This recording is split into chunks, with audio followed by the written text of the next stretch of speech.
Okay, hello, welcome. I'm Audacious Gaming. Welcome to my live stream of Skyrim Special Edition. I'm using the Librum SE modlist from the Wabbajack website. This is part 3. I tried to. I was looking at the last week's video was a bit quite dark because of the mods I'm using, and it's the nights are quite dark. And tried to look at it to change the. I was thinking about changing the EMB, but I was looking at the video on YouTube after it finished processing and the HD, and even though it does look dark, I'm okay with it.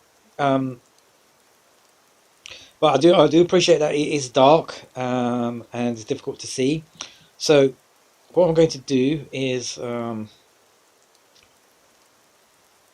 going to stay with the same mod list, the same ENB, but I'm going to try and either get more light. My character's going to try and get more light, and or avoid the dark as much as possible until we get some more light. Also, I might try and improve the light on in the MCM menus and see. Anyway, I'm role playing as an Altmer called Ardaena Jaerthius. Jarvis has just found themselves being chased into Skyrim from Cyrodil. Ardaena Jaerthius has just discovered by surprise that they can do magic, and they are now on the path of discovering their magic and more about themselves as they escape their pursuers in Skyrim. Okay, so as I said, I'm using the Librums from the Wabbajack website. So at the moment now,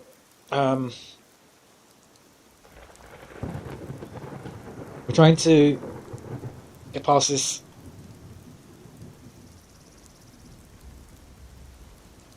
thing. Not sure where. Right, so as usual, I'll be switching between role playing and commentating, as usual. Now, there's a mini map there. So I'm guessing.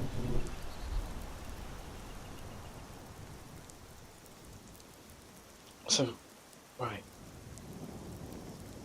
So it's in that direction. I'm looking at the mini map on the mini map. Oh, so yeah, I need to check the what time scale is it? Help time scale.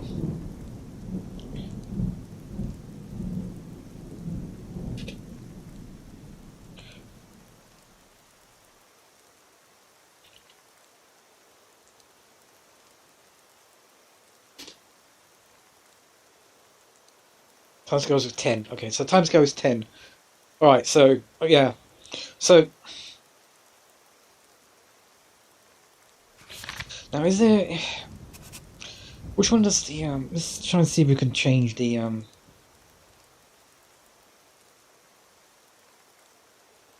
James Current Britter is, wow. Okay. Not good.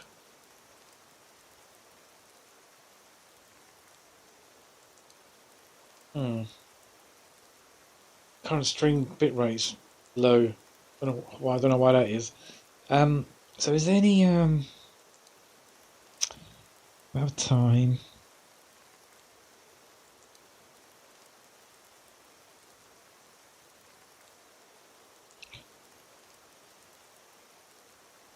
I'm trying to see if there's any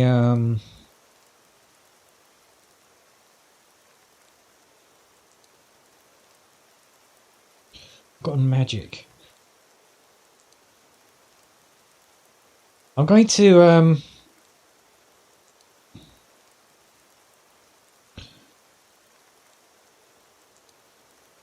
actually going to track these. I'm hoping the game won't crash by doing this.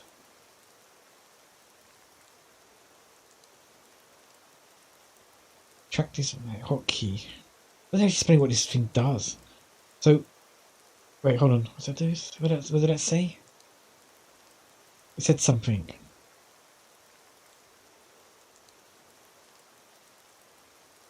Discord, spreading chaos. Revenant. Open wounds. Arcane weapon.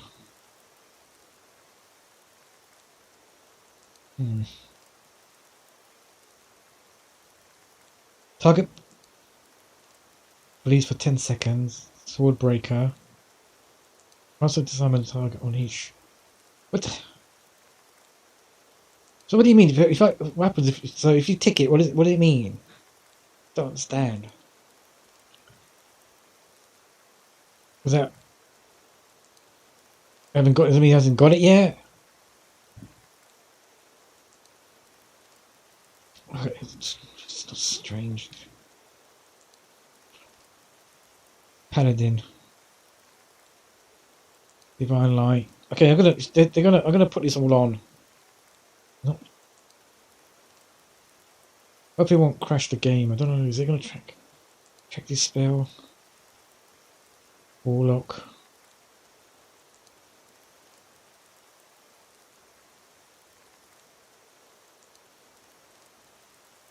Pyromancer.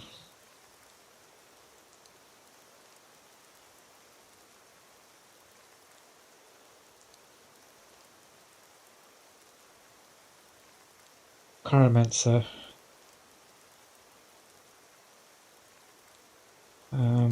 Druid.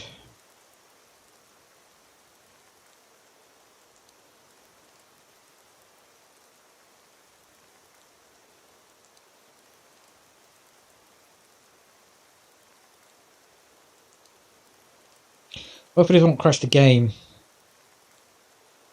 I don't explain what these things do.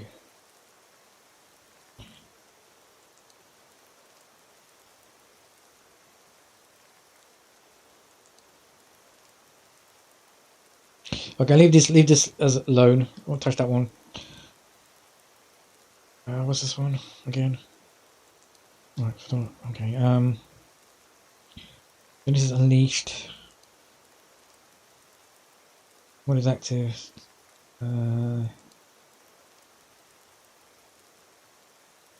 Okay, no idea what it does. Hunterborn.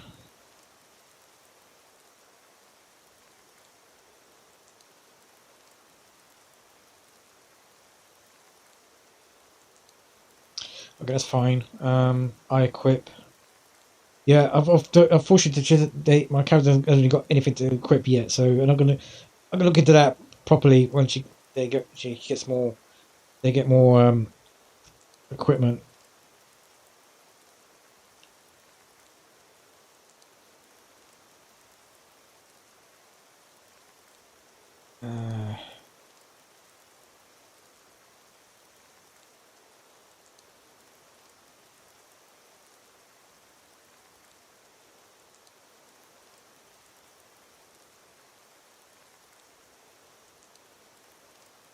What's this?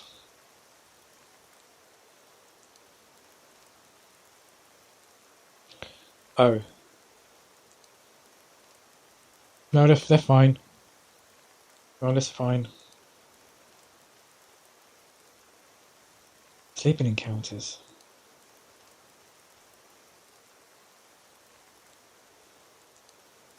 Oh, okay. I'll leave that. That's fine. Spell research. Storm lightning. Lightning. Sunhelm. Anything about night? No.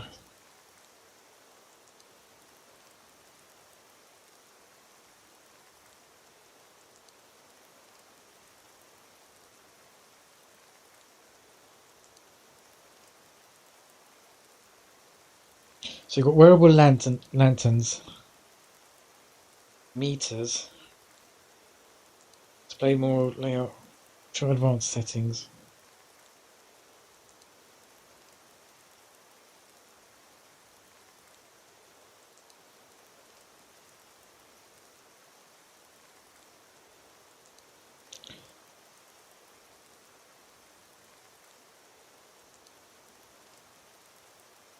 Okay, that's fine.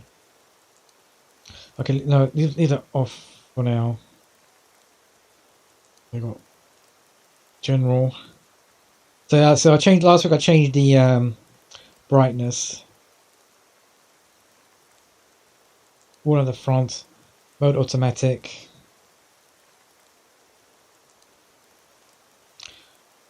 Whether or not your lantern will be dropped to the ground, lit when a shield or weapon is equipped with a favorite key.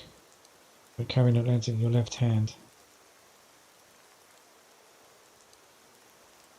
Okay. Okay, stream energy is not working, kicking in yet. It's annoying as usual. Okay, let's copy and paste.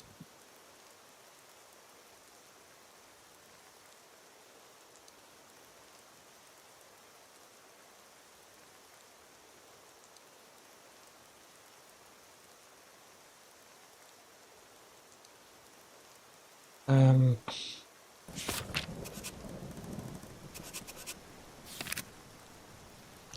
is there a lantern here?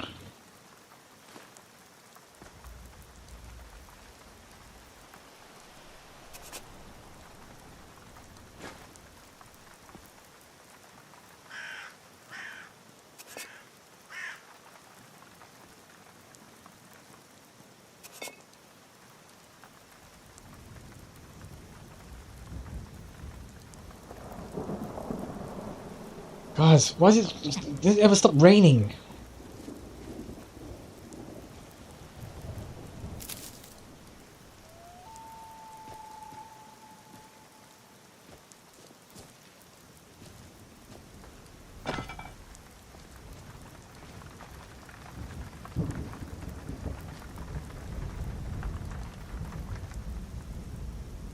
Okay, we can sleep.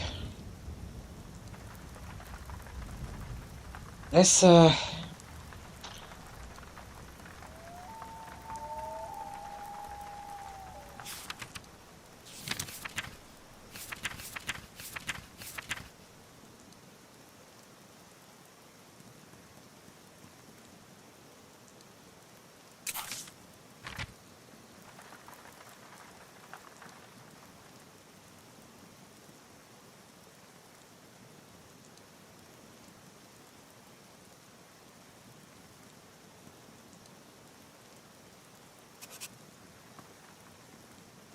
we can't do it. I need an axe.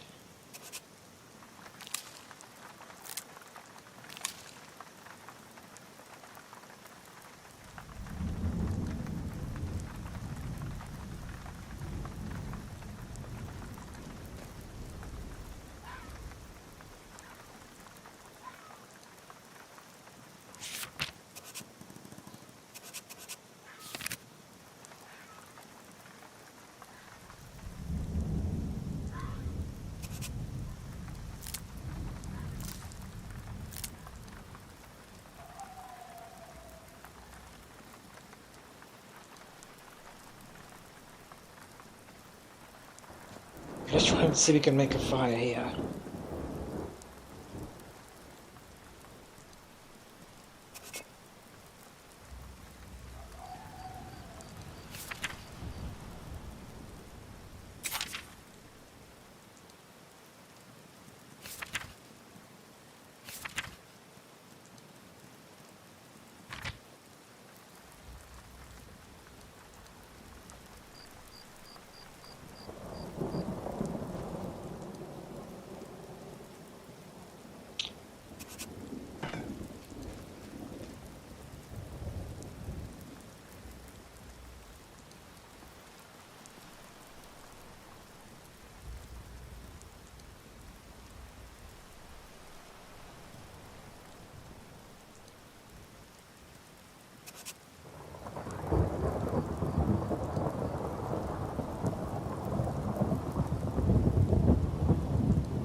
Perhaps we could pick up the pace a little?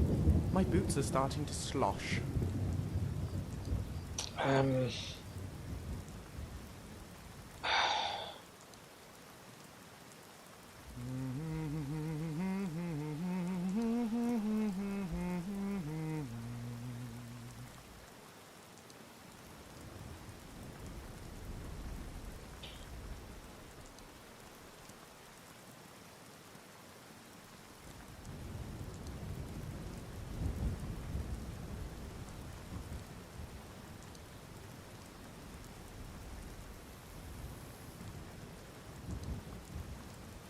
Okay, need more dead wood.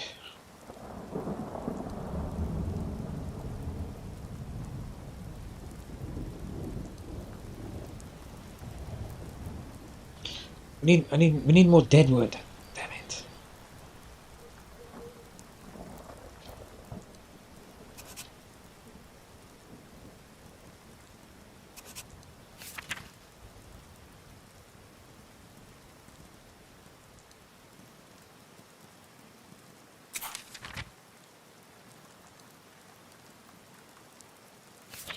Do you have any? How much dead wood do we have?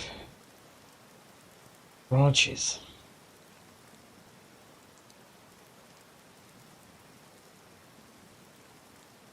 Okay.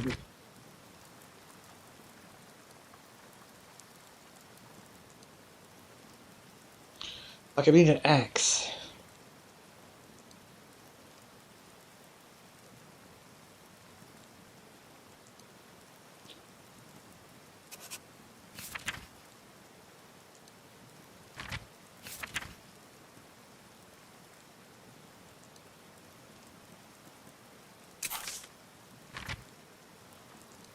Okay, let me see if I can make an axe. Stone hatchet.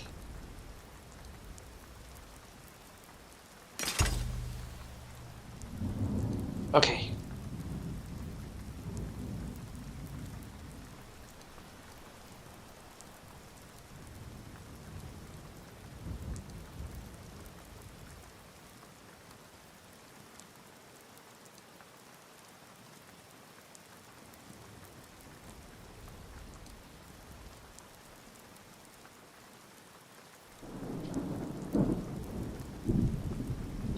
Alright.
Okay.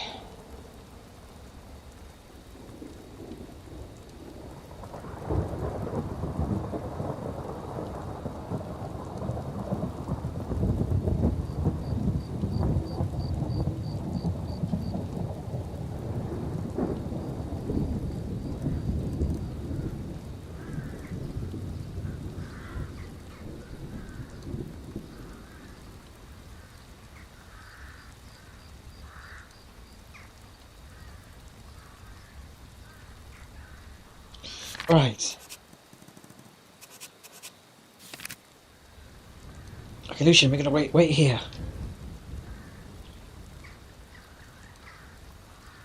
Huh. Sorry, I keep meaning to give you this, since this arrangement seems to be working out all right for us so far. Oh, okay, glad you improved. Oh, okay. What is it? Oh, it's a Dwemer resonance sphere. Just something my father gave to me before I left home for when I found myself someone to travel with. When activated, it resonates with its twin, which I'll always keep on my person. That way, if we're ever separated, all you have to do is give it a rub and we'll be able to find each other, no matter how far apart we are. Handy, right? Yeah, okay. Well, whatever. Just don't fall behind. Oh, I have no intention of doing so, I can assure you. But in the event of emergency, it's nice to know we have a backup plan, right? Yes. Right, we're gonna wait here. Hello there, Adiel. Yeah, we're gonna wait here. Wait here, rest here. So long as you come back for me.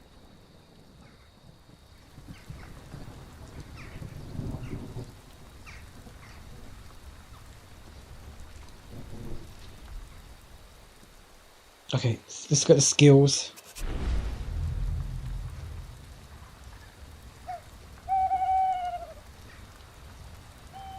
Okay, so skills.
Okay.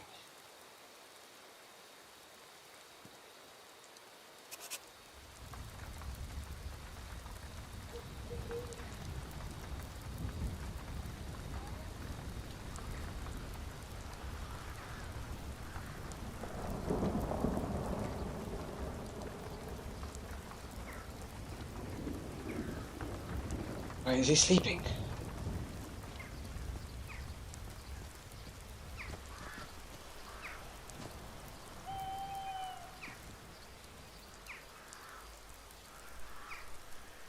Nice, alright.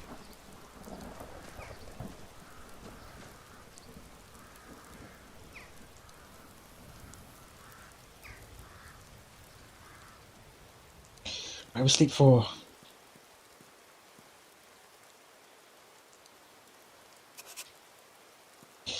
Sleep for 8 hours.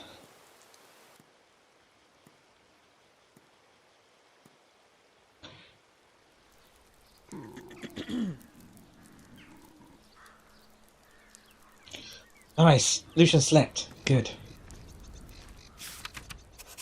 Actually, consider taking a bath. It was a game of it. Alright. Okay. Let's look around. Nice.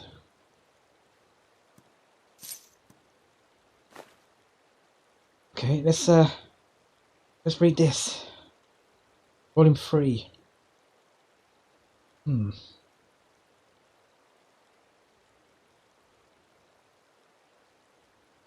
Actually,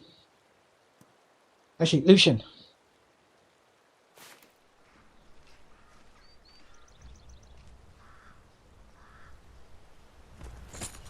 Level armor. Braces.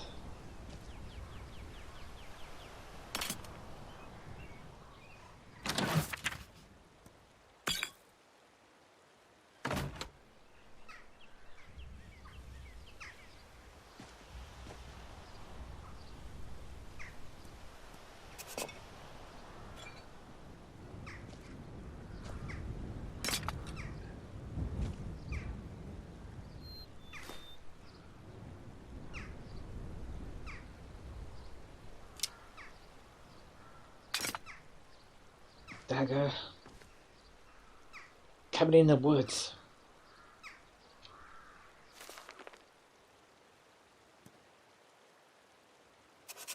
The Cabin in the Woods by Mogan, son of Molag. A tale of a soldier and a sobbing ghost. Late one night, a few seasons ago, a soldier was returning home after several bloody battles. He decided he would save some gold and try to cross the pine forest on foot. The first day of his journey was rather uneventful. The soldier stuck to the main path and kept a brisk pace. When it started getting dark, he set up his bedroll, built a small fire, and cooked up some rabbit he had caught. A fine day indeed, he thought to himself as he fell asleep. Partway through the evening, the soldier was woken up by soft sobbing in the distance. He grabbed his sword, assuming it to be a bandit trick, but pretended to sleep so he could get the jump on it. After a few minutes, the sobbing started moving away from his camp until he could no longer hear it. For the rest of the night, he slept with one eye open. Day 2, the soldier awoke from what rotten sleep he could catch and started off through the forest at a quicker pace, intending to put distance between himself and whatever he had heard last night. As the day went on, it began to rain heavy, so the soldier built himself a little shelter for the evening so he could remain dry while he slept. It took him a little longer to fall asleep, with thoughts of the previous night fresh in his mind, but he eventually slept. This time, he awoke to sobbing that sounded like it was right outside his shelter. The soldier grabbed his sword and crawled out of the shelter. In front of the fire, he saw the back of a ghostly woman sobbing into her hands. The soldier mustered his courage and asked her what was wrong. No answer. He began to slowly approach, but before he could reach her, she turned and screamed at him. The ghostly woman raised an axe and began to run at the soldier, disappearing before she made contact. The soldier took off into the night with just his sword in hand. He ran until the first light of dawn, where he started down the road again as fast as he could move. The third day was bright and sunny, but the soldier, rattled and sleepless, didn't even notice. He moved as fast as he could, trying to get through the forest before nightfall.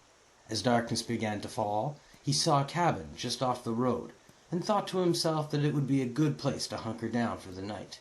After arriving at the cabin, he spent some time blocking the doors and windows. Nothing would get in. Despite his preparations, he could not sleep. He sat in what used to be the cabin's bedroom, staring at the barricaded door, shaking. Eventually, he could keep his eyes open no longer and fell asleep. This time, he awoke to laughing on the other side of the barricaded door. It sounded like the woman from before, but he refused to believe it was her. The soldier burst through the barricaded door into the main room to find the ghostly woman from the night before, staring at the ground, laughing hysterically with axe in hand. He began to relentlessly attack the ghostly woman, but could feel his strikes were less effective. He used a scroll of firebolt, which drew a scream from her, and she exploded, disappearing. The ordeal was over. The ghost was gone. The soldier slept well that night, and the next day made excellent distance through the woods.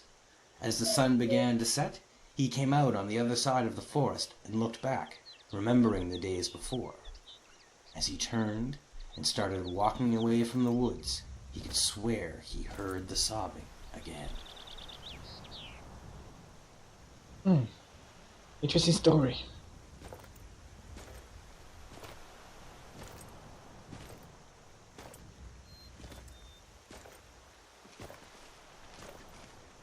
Ready when you are. Shall we move on? Yeah, follow me.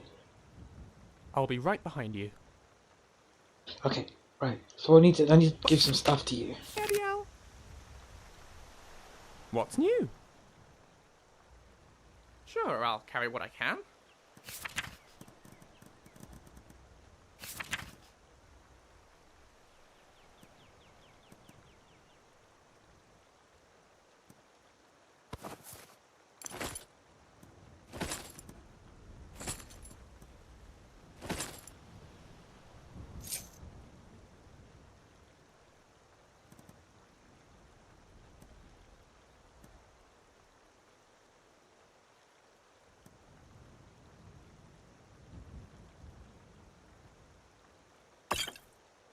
Right, you take that. Right behind you. How are you doing? I need you to do something. Certainly. What needs doing? Come, I'll show you. I am at your service.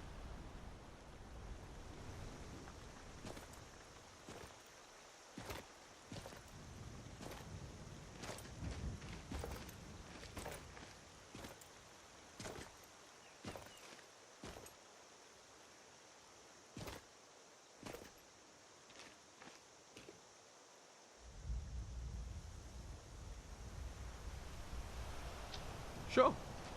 That's all.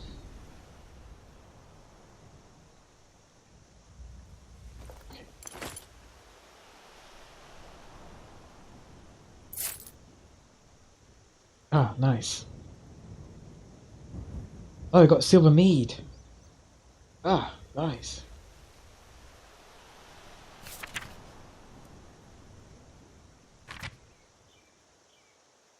What's new? Sure, let's trade.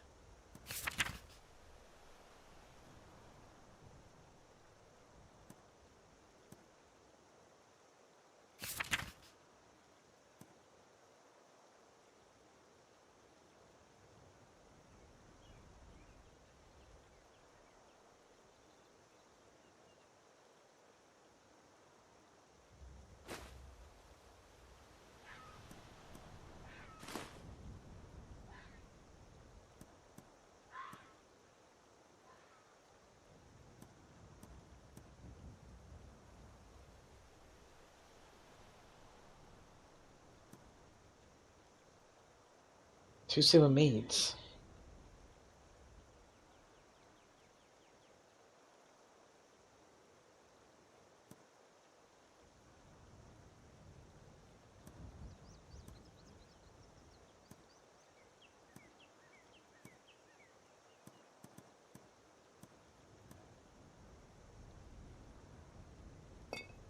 Oh, you carried some wine here.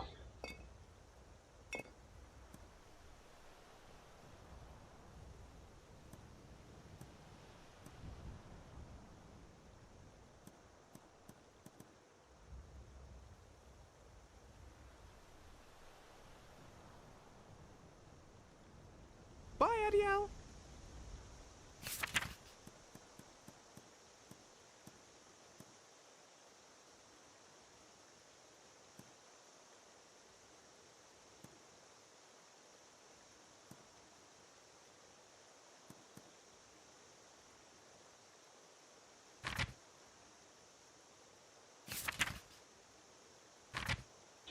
How can I help you?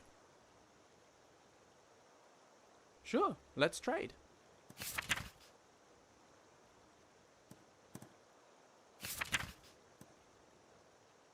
Oh yeah, I got the. Alright, you take the. Yeah, I forgot about these. Yeah, you take.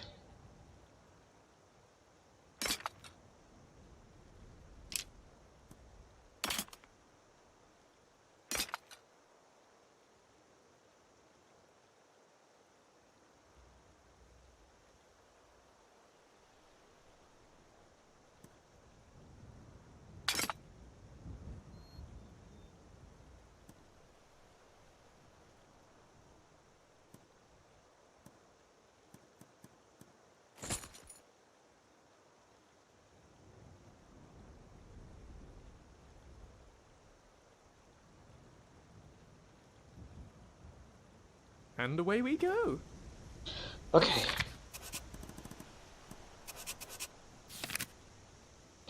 Right. Let us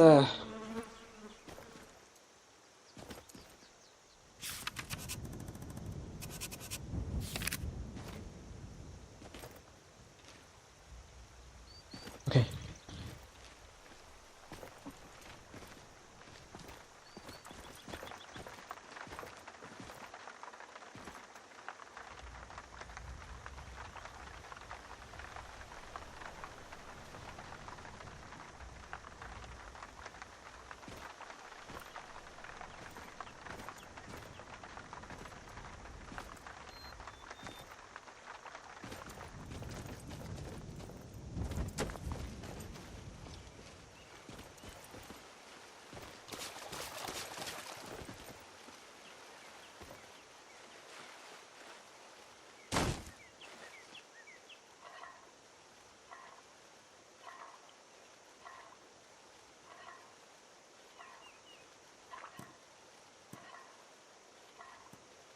Lantern oil.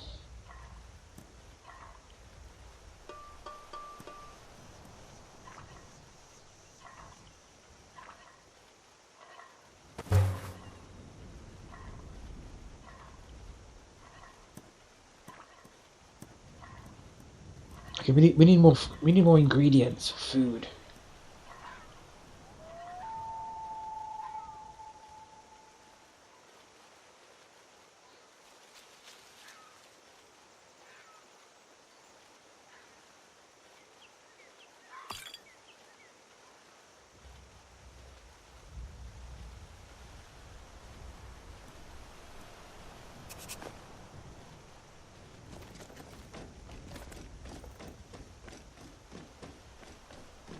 Uncommon tastes.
Yeah, Lucian.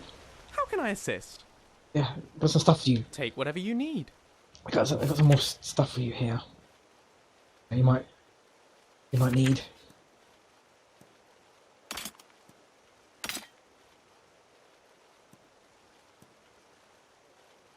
Oh, you can't carry this. Damn. Alright, you can't carry this. Okay. We're gonna have to come back. What's next? Right, I'm gonna leave this. Let's put this stuff back in here then.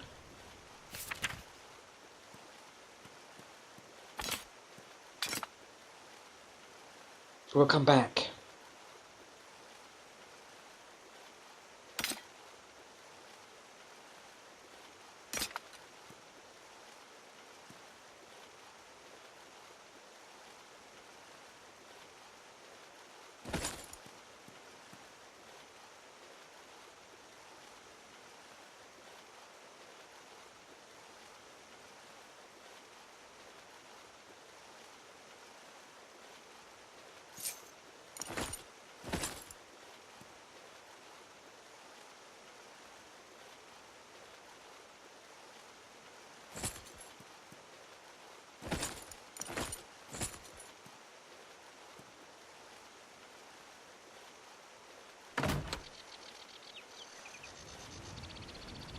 Okay.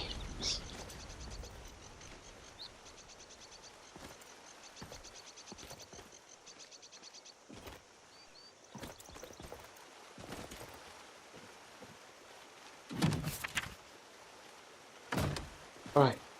Where's that, wasn't there, oh, it's over there, this side.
Okay, right. Let's right,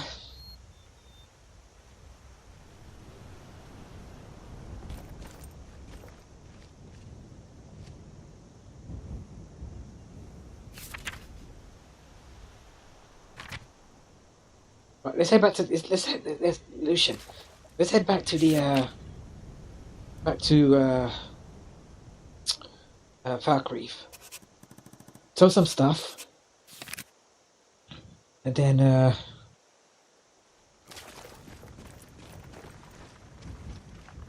just have to remember the way.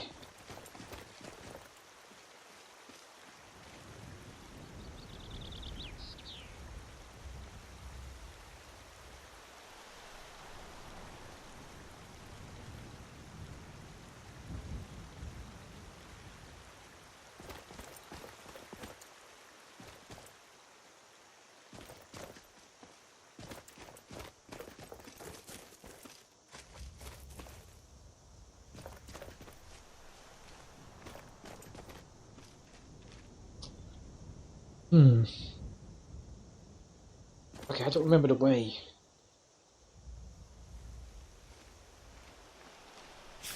Right. To Iverstead.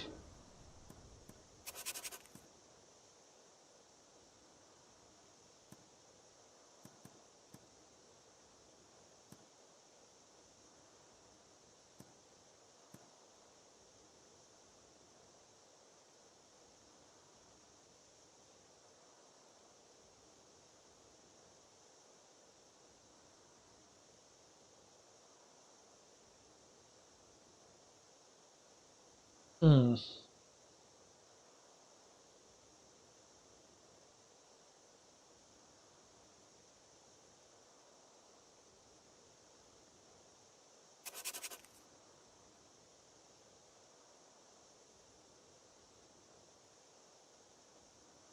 Okay.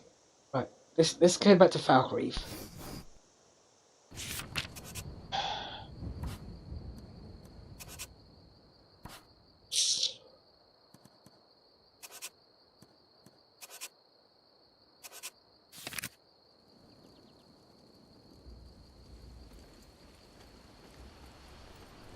We don't have any maps. How the fuck am I supposed to know where this place is?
Is it even here? Okay, there's a campfire here. And he lands. Oh look. Vista walls.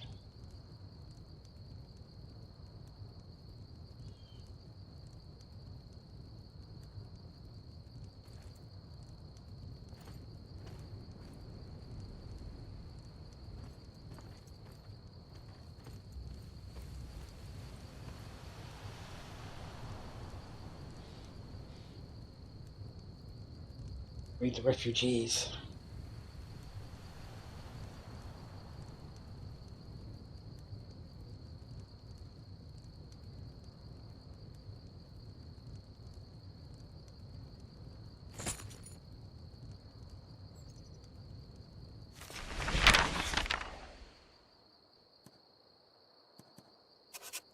The Refugees by Gareth Albrecht. History of refugees fleeing the Cameron usurper. The smell of the bay oozed through the stones of the cellar, salt and brined decay. The cellar itself had its own sense of old wine turned to vinegar, mildew, and the more exotic spices of herbs the healers had brought with them to tend to the wounded. There were more than 50 people squeezed into the big earthen room, which had once been forgotten storage for the brothel above. The groaning and whimpering had ceased for now, and all was still, as if the hospital had turned into a mass grave. "Mother?" a Redguard boy whispered. "What was that?" The boy's mother was about to answer him when there was another rolling roar from outside, which grew louder and louder, as if some great but incorporeal beast had come into the cellar. The walls trembled, and dust burst from the ceiling in a rain of powder. Unlike the last time, no one screamed. They waited until the weird, haunting sound had passed, and then was replaced by the soft rumble of the distant battle. A wounded soldier began whispering Mara's prayer from the doomed. "Mankar," a Bosmer woman curled up in a cot hissed, her eyes feverish, flesh white and wet with sweat. "He is coming." "Who is coming?" asked the boy, grasping his mother's skirt tight. "Who do you think, lad? The sweetsmonger?" the grizzled one-armed Redguard growled. "The Cameron usurper." The boy's mother shot an angry look at the old warrior. "She doesn't know what she's saying. She's sick." The boy nodded. His mother was usually right. He had not yet even been born when people began whispering that the Cameron usurper was coming towards her little village, and she had packed up their belongings to flee. Their neighbors had laughed at her, she said, saying that Rihad and Taneth would handily defeat him. Her husband, Lukar's father, who he was never to meet, had also laughed at her. It was the harvest time, and she would miss out on the celebrations. But his mother, Miakai, was right. 2 weeks after she fled the village, she heard the tale that it had been obliterated during the night with no survivors. Rihad and Taneth had both fallen. The usurper was unstoppable. Lukar had been born and grown up in refugee camps throughout Hammerfell. He had never known a friend for more than a few days. He knew that when the sky burned red to the west, they would pack up and move east. When it burned to the south, they moved north. At last, after 12 years of moving from camp to camp, they had taken passage across the Iliac Bay to the province of High Rock in the barony of Dwynen. There Miakai had promised and hoped that they would have a peaceful, permanent home. It was so green there, it blinded him. Unlike Hammerfell, which was only green in certain seasons and in certain places, Dwynen was verdant year-round, until wintertide, when it began to snow, and Lukar had been frightened of it at first. He was ashamed to think of it now, when there was real danger, but the red clouds of war, the stink and pain of the refugee camp, that was familiar. Now, the red sky was on the horizon of the bay and coming closer, and he longed for the days when a scattering of white made him cry.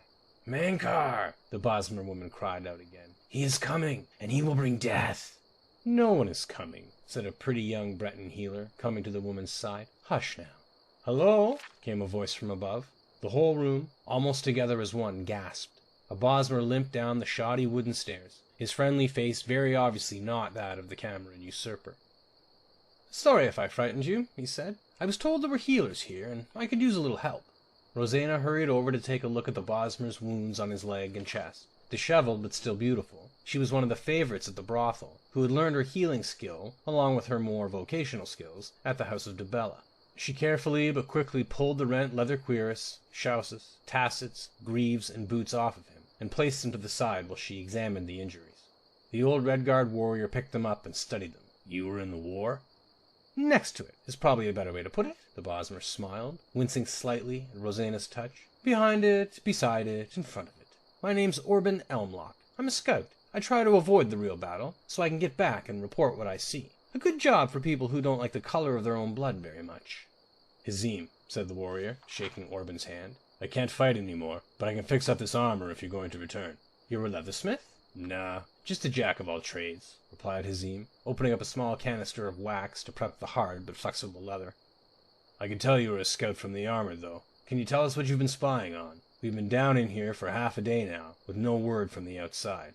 "The entire Iliac Bay is one great battlefield on the waves," said Orban, and sighed as Rosena's spell began to close his jagged but shallow wounds. "We've shut off the invasion from the mouth of the bay, but I was coming from the coast, and the enemy's army is marching over the Rothgarian mountains. That's where I had my little scuffle. It's not too surprising, moving the flank in from the side while the front battle is occupied. It's a play right out of Cameron Calto's book of tricks the Heart King borrowed." "The Heart King?" Lukar asked. He had been listening quietly, understanding everything except that. "Haemon Cameron, the Cameron usurper, Haemon Heart King. They're all the same, lad. He's a complicated fellow, and needs more than one name." You know him? Miyake asked, stepping forward. Near on 20 years, before this whole black, bloody business. I was Cameron Kalto's chief scout, and Haman was his sorcerer and advisor. I helped them both when they were vying for the Cameron throne, and began the quest of— Ouch! Rosena had ceased her healing. With eyes of fury, she had reversed her spell, and the closed, mended wounds were opening again, dark infections returning. She held him with surprising strength when Orban tried to pull back. You bastard, the healer courtesan hissed. I have a cousin in Falinesti, a priestess. She's fine, Orban yelped. Lord Kaltos was very adamant about not harming anyone who did not pose a threat. I think the people of Kvatch would disagree with that assessment, said Hazim coldly. That was horrible. The worst thing I have ever seen, Orban nodded. Kaltos wept when he saw what Haman had done. My master did everything he could to stop it, begging the Heart King to return to Valenwood. But he turned on Kaltos, and we fled. We are not your enemy, and we have never been. Kaltos could do nothing to prevent the horde that the usurper had brought to the Colovian West and Hammerfell, and he has fought for 15 years to prevent more. The frightening, bestial roar passed through the cellar again, even louder than before. The wounded could not help groaning in helpless terror. And what is that? Miyake sneered. Another of Cameron Kaltos' tricks that the usurper picked up? It is indeed a trick, as a matter of fact, Orban yelled above the screech. It is a phantasm he employs to scare people. He had to use fear tactics in the beginning when his power was ascending, and he has to fall back on them now for his power is waning. That is why it took him 2 years to conquer Valenwood, and another 13 to half-conquer Hammerfell. No offense to you Redguards, but it isn't only your battle prowess that has been holding him back. He does not have the support he used to have from his master. The echoing roar increased in intensity before once again falling silent. Mankar, the Bosmer woman groaned. He comes, and he will destroy all. His master? Asked Lucar. But Orban's eyes had gone to the Bosmer woman, curled up in her blood-soaked cot. Who is she? Orban asked Rosena. One of the refugees, of course, from your friendly little war in Valenwood, before you and your Kaltos changed sides, the healer replied. I think her name is Kalis. By Jeffer, Orban whispered under his breath, limping over to the woman's cot and wiping the sweat and blood-streaked hair from her pallid face. Kalis, it's Orban. Do you remember me? How did you get here? Did he hurt you? Mankar, Kalis moaned. That's all she says, said Rosena. I don't know what that is, Orban frowned. Not the usurper, though she knew him too. Very well. She was a favorite of his. His favorites, you, Kaltos, her, all seem to turn against him, said Miyake. That is why he will fall, replied Hazim. Armored footfall rang along the ceiling, and the cellar door burst open. It was the captain of Baron Othrock's castle guards. The docks are on fire. If you want to live, you'll need to take refuge at Castle Whitemore. We need help, Rosena called back, but she knew that the guards were needed for defense, not to help carry the sick to safety. With 10 guards who could be spared, and the most able-bodied of the wounded assisting, the cellar was emptied as the streets of Dwynen filled with smoke, and fire began to spread through the chaos. It had been a single fireball miscast out at sea striking the docks, but the damage would be tremendous. Some hours later, in the courtyard of the mighty castle, the healers were able to set up the cots and begin to tend once again to the suffering of the innocent. The first person Rosena found was Orban Elmlock. Even with his wounds reopened, he had helped carry 2 of the patients into the castle. I'm sorry, she said as she pressed her healing hands onto his wounds. I lost my temper. I forgot that I am a healer. Where is Kalis? Orban asked. She's not here, Rosanna said, looking around. She must have run away. Run away? But wasn't she injured? It was not a healthy situation, but new mothers can surprise you with what they can do when it's all over. She was pregnant? Orban gasped. Yes. It wasn't such a difficult birth in the end. She was holding the boy in her arms when I saw her last. She said she had done it herself. She was pregnant, Orban murmured again. The mistress of the Cameron usurper was pregnant. Word quickly spread throughout the castle that the battle was over, and more than that, the war was over. Haman Cameron's forces had been defeated at sea and in the mountains. The Heart King was dead. Lucar watched down from the battlements into the dark woods that surrounded Dwynen. He had heard about Kalis, and he imagined a desperate woman fleeing with her newborn baby in her arms into the wilderness. Kalis would have nowhere to go, no one to protect them. She and her baby would be a refugee, like Miyake and him had been. Reflecting back, he remembered her words. He is coming. He is coming and he will bring death. He will destroy all. Lucar remembered her eyes. She was sick, but not afraid. Who was this he who was coming if the Cameron usurper was dead? Did she say anything else? Asked Orban. She told me the baby's name, Rosena replied. Mankar. Hmm. Wonder who this Mankar is.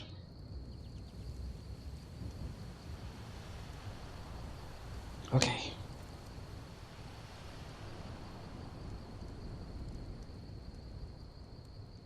Right, we got to try and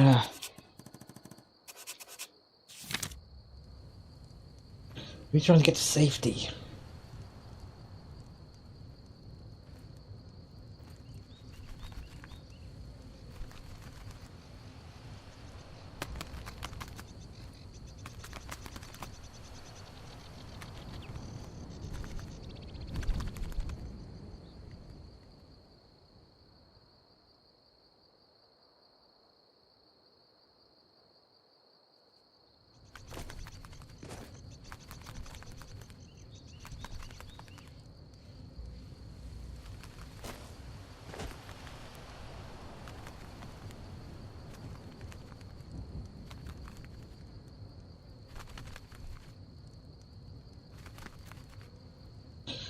Okay. Did it always show the carry weights? Did it always show that? Or am I...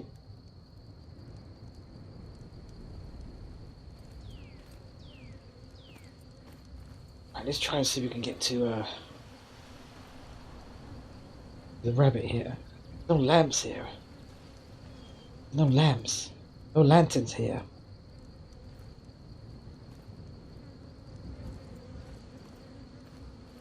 Let's try and stay away from the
Ow!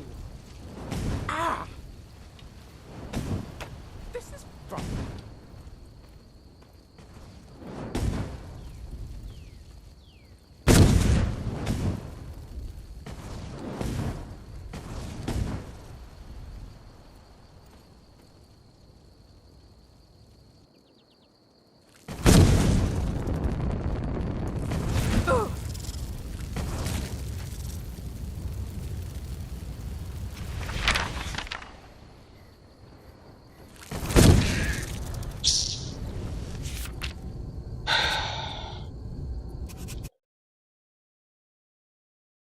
Why you got to choose a weapon that just fucking fire weapon that you can't fucking aim?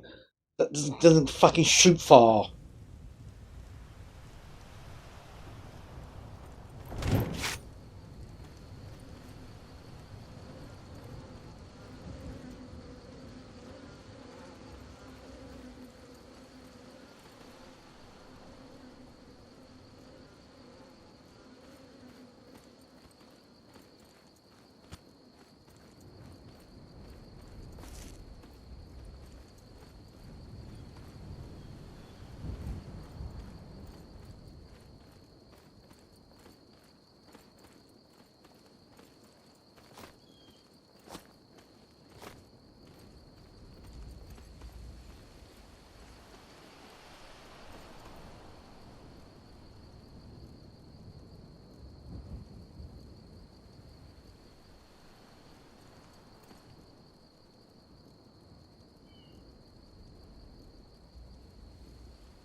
Hmm.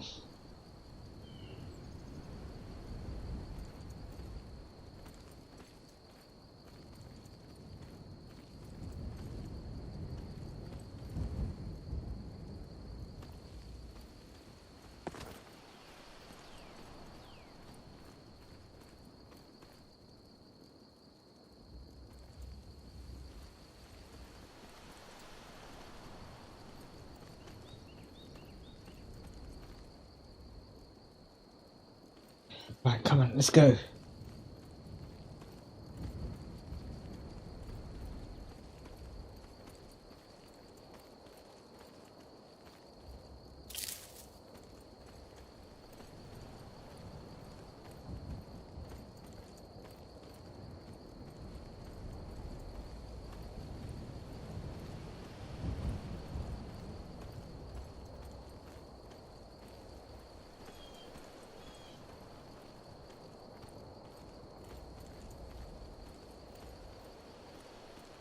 Wait, this is not the way to, this is not the way to, this is not the way to Valkyrie. What the fuck was that?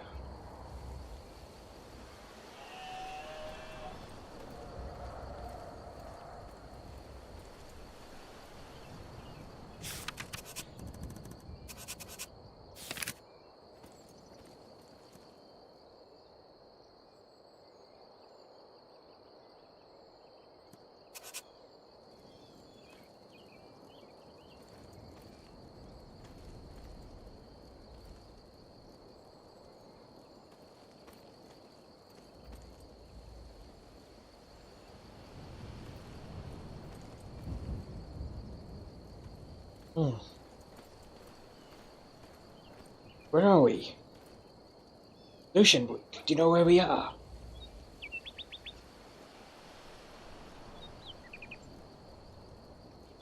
Is this... This place has been like... It's like it's been destroyed. Is this where the, Is this where the dragon attacked?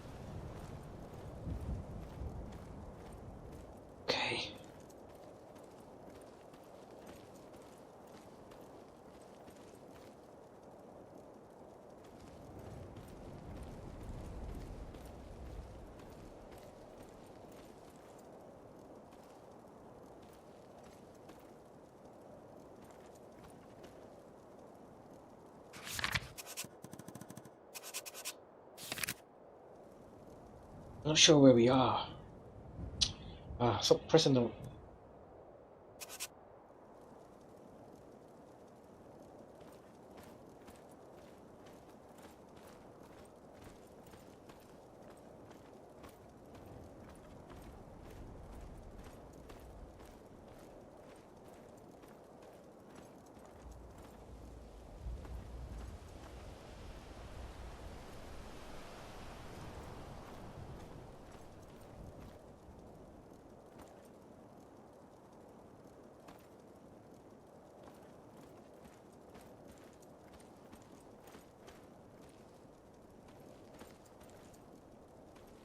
Let's look around and see if we can find anything that might find out what happened. If this is how, I think the journal said. Didn't the journal said Helgen?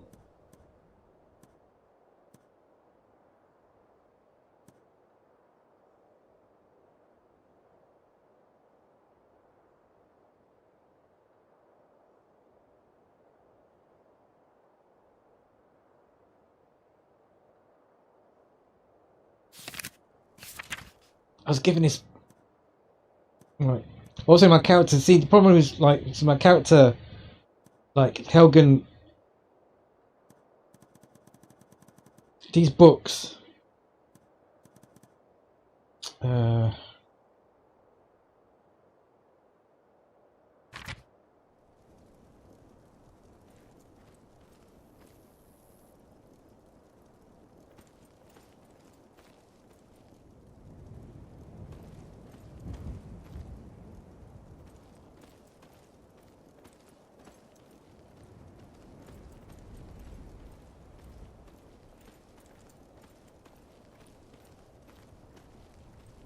Let's try the tower.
I need to research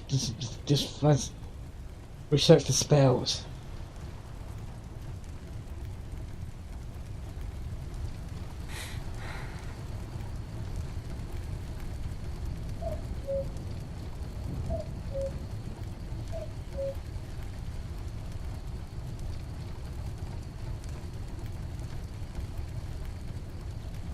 Let's go inside here.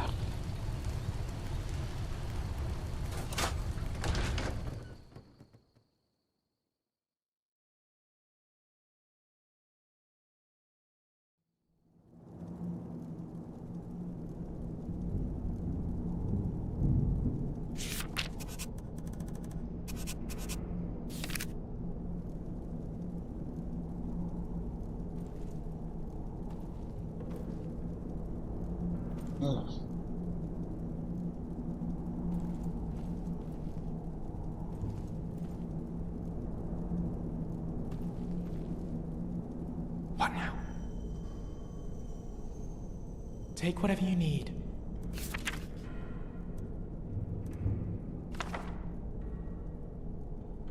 Right, I'm just reading this.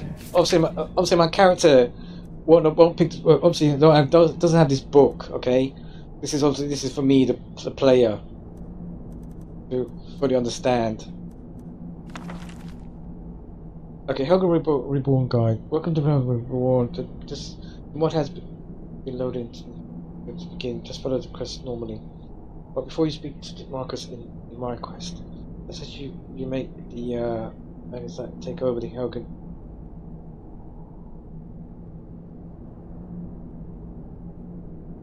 They are enabled 4 days after the quest about has been completed, but you must enter the right room to enable them.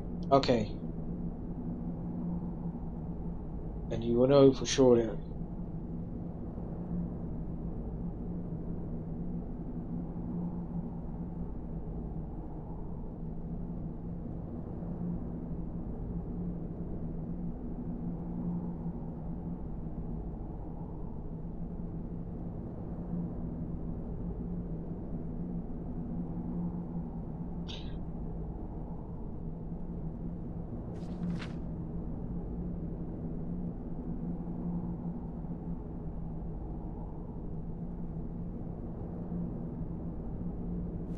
Okay, so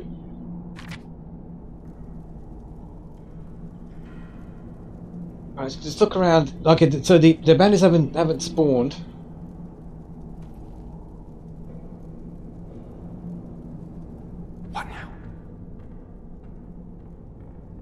All right.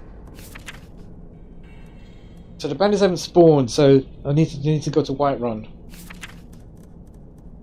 The problem is, I don't know, my character doesn't know where Whiterun is.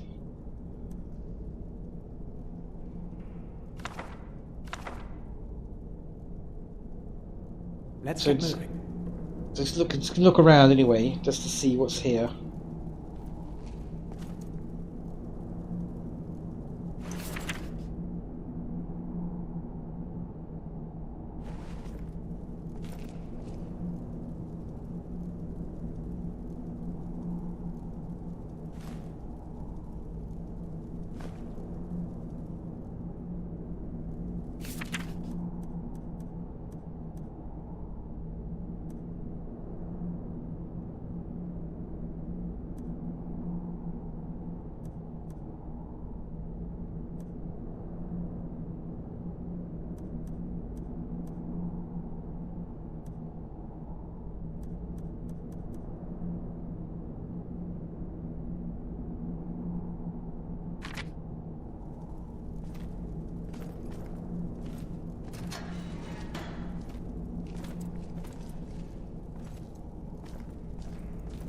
Right, this.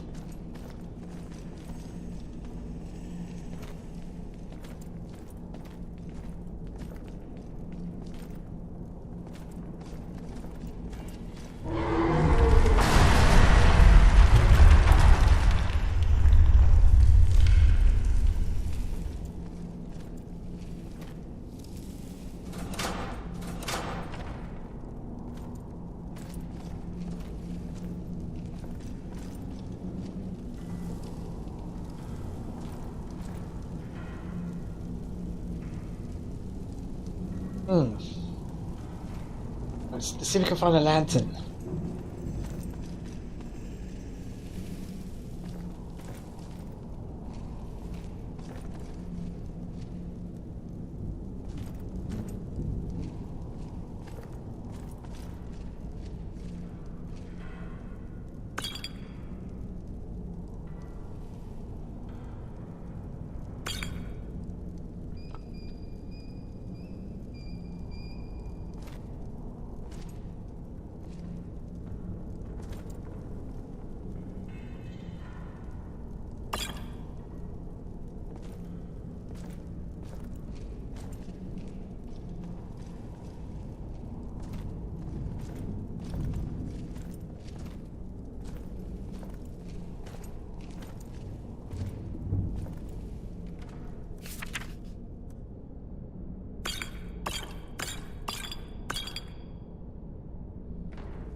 Charcoal stick.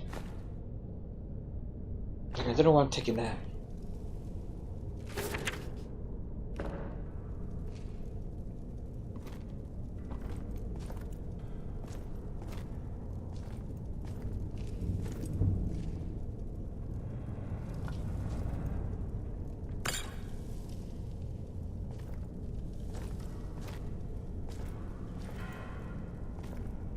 Something on your mind?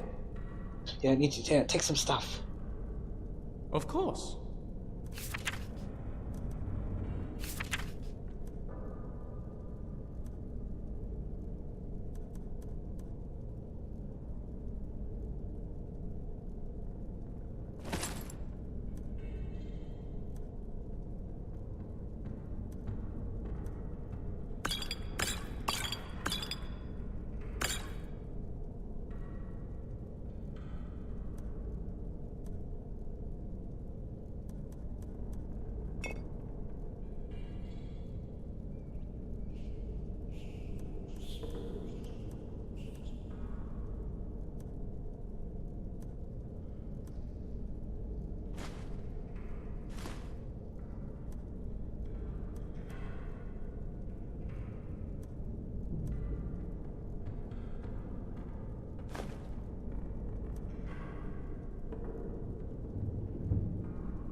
Let's get back to it.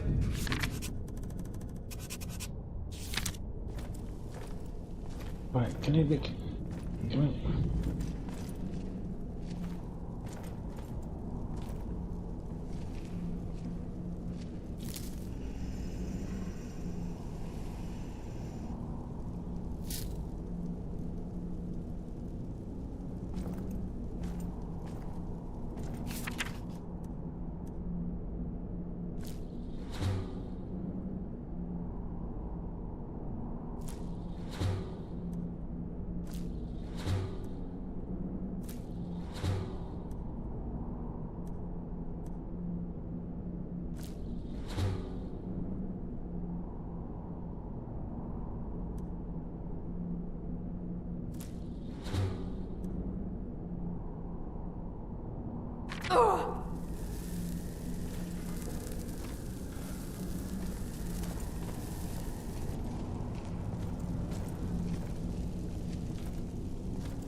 Right, let's continue looking around.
Let's just keep looking and see what we can find here.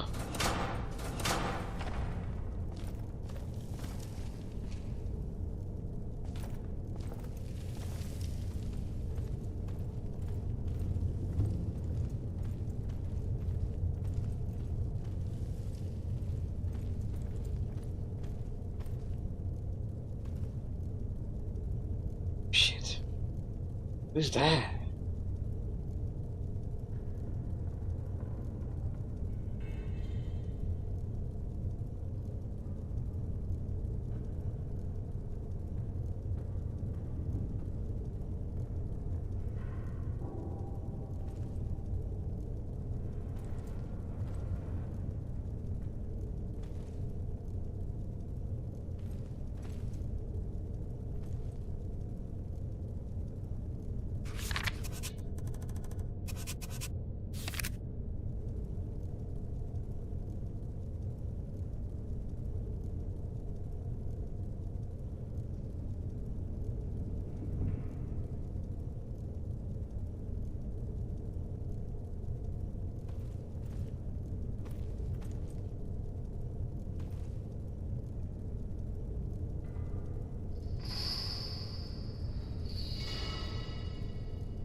Wait, are these guards? Are they friendly?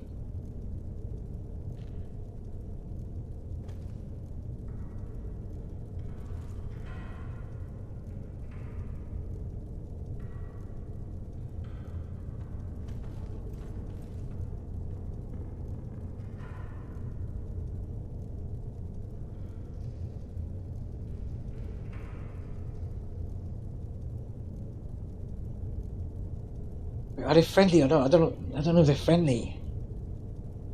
Could kill this one, but I don't know if he's friendly or not.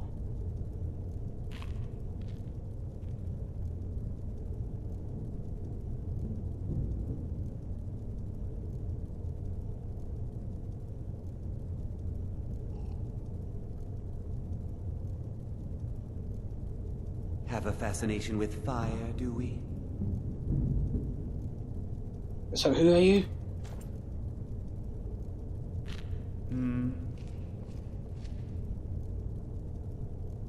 Okay.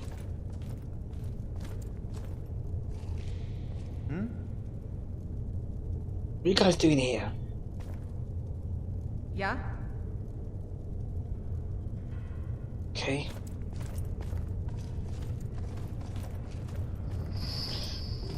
I'm looking for a lantern. Huh? I'm looking for a lantern. Have you guys seen any spare lanterns anywhere? Or lanterns?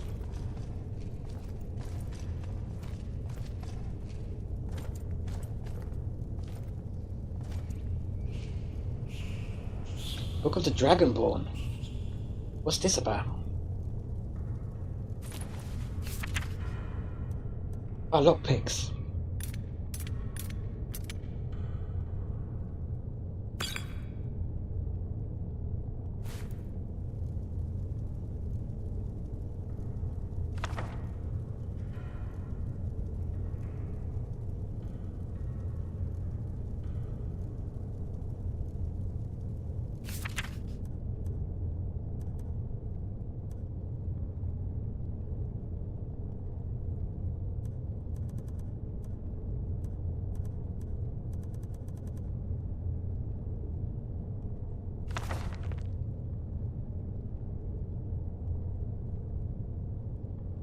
The Book of the Dragonborn.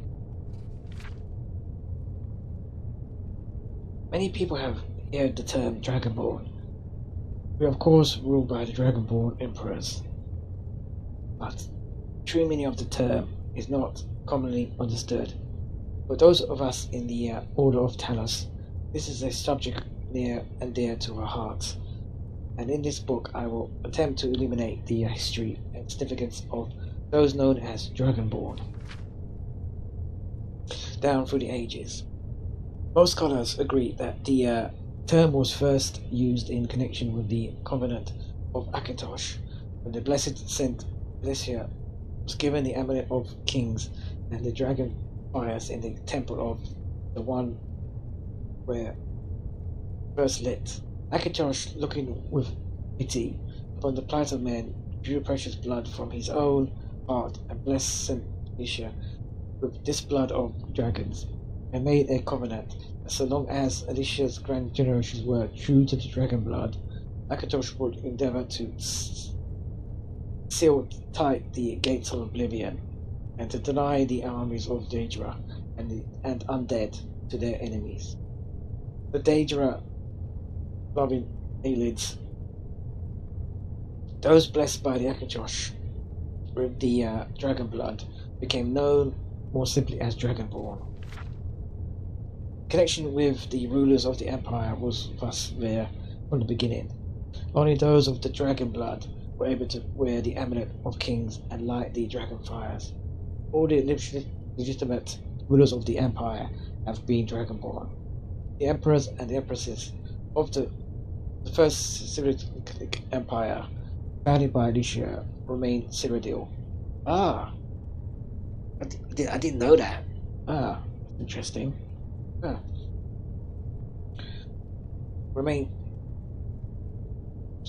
Founded by Alicia, remain Cyrodil and his heirs, and of course Tiber Septim and his heirs, down to the current Emperor, His Majesty Pelagius Septim IV.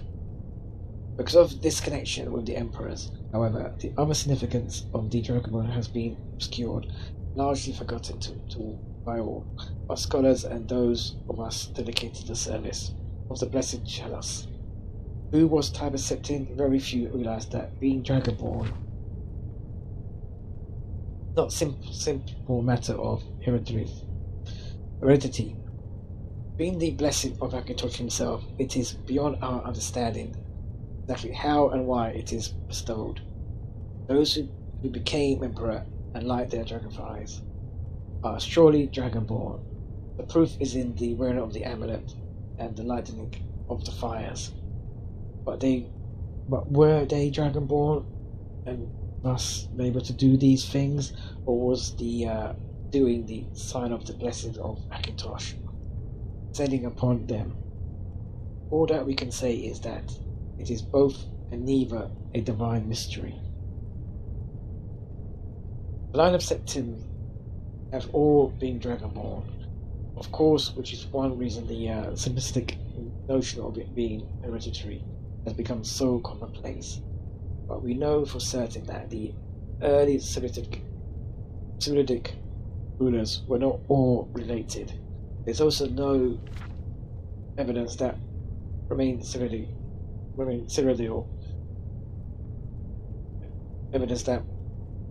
Cyrodil was descended from Alicia, although there are many legends that would make it so, most of them dating from the time of the Remain and likely attempts to legitimize his rule. We know that the Blaze usually thought of as Emperor's bodyguards, originating in Akvari Crusaders who invaded Tamriel for obscure reasons in the late First Era. They appear to have been searching for a Dragonborn. The events of Hell Past bear this out, and the Akvari were the first to acclaim Remain Cyrodil as Dragonborn. In fact, it was the Akvari who did the most to promote his standing as Emperor, although Remain himself never took that title in his lifetime. And of course, there is no hereditary connection between Tiber Septim and any of the previous Dragonborn rulers of Tamriel. Whether there can be more than one Dragonborn or of any time is another mystery. The emperors have done their best to dismiss this notion, but of course the imperial succession itself means that at the very least there are two or more potential Dragonborn at any time. Current ruler and his or her heirs. The history of the Blaze also hints at this, although little is known of their activities during the interregnum between the Remain Empire and the rise of Tiber Septim. Many believe that the Blaze can continue to search out and guard those that they believe were or might be Dragonborn during this time. Lastly, we come to the question of the true meaning of being Dragonborn. The connection with dragon is so obvious that it has almost been forgotten. In these days, when dragons are a distant memory, we forget that in their early days, being Dragonborn meant having dragon blood. Some scholars believe that was meant quite literally, although the exact significance is not known. The Norse tell tales of Dragonborn heroes who were great dragon slayers, able to steal the power of the dragons they killed. Indeed, it is well known that the Akvari sought out and killed many dragons during their invasion, and there is some evidence that this continued after they became Remain Cyrodil's dragon god. Again, the connection is to dragons, the direct predecessor to the Blades of today. And to leave you with what is known as the prophecy of the Dragonborn. It often said to originate in an Elder Scroll, although it is sometimes also attributed to the ancient empire. Many have attempted to decipher it, and many have also believed that its omens had been fulfilled, that the advent of the last Dragonborn was at hand. I make no claims as an interpreter of prophecy, but it does suggest that the true significance of Hackintosh gift to mankind, gift to mortal kind has yet to be fully understood. When mistakes takes its place on the eight corners, when misrule takes its place at the eight corners of the world, when the brass tower rules and time is reshaped, when the Christ-blessed tail and the red tower trembles, when the Dragonborn ruler is thrown and the White Tower falls, when the Snow Tower lies under kingless bleeding. The World Eater wakes, and the world turns upon the last Dragonborn. Fascinating.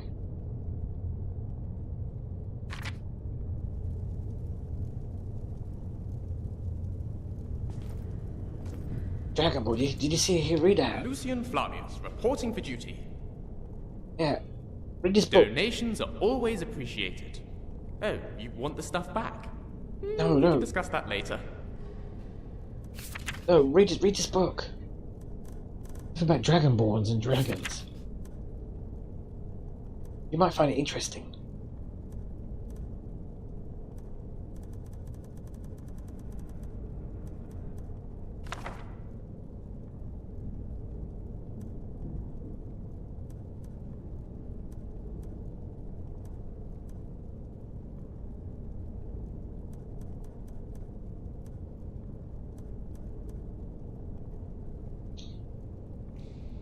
All right then.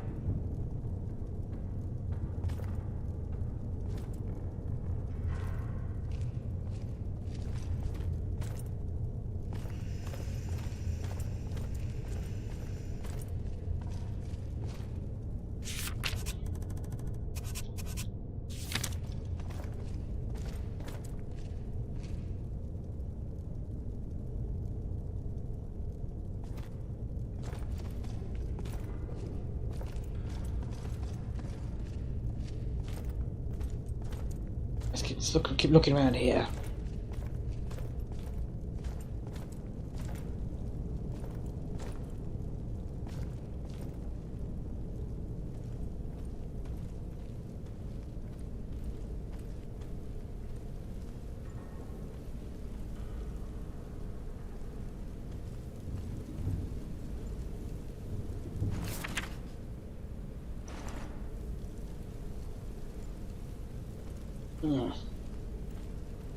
Still no lamps.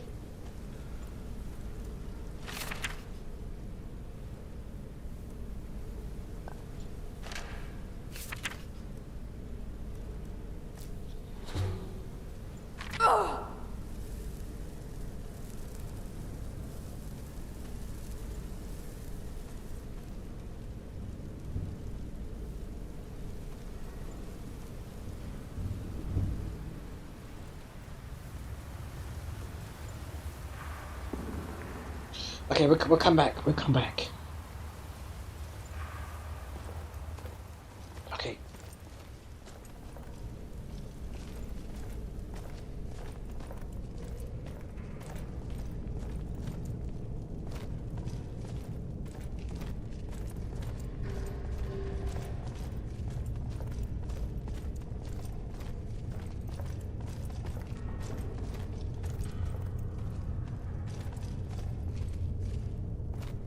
Alright, let's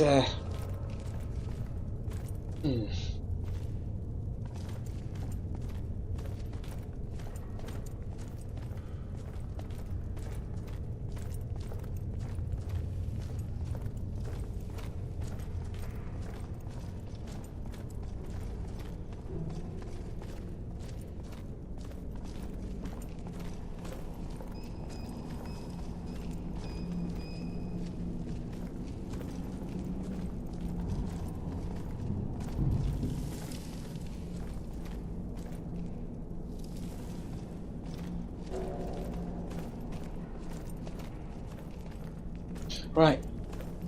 I think we've yeah, well, I'm not sure, but I think we've reached Helgen.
Warmth 45. Armor 9.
There's a key here.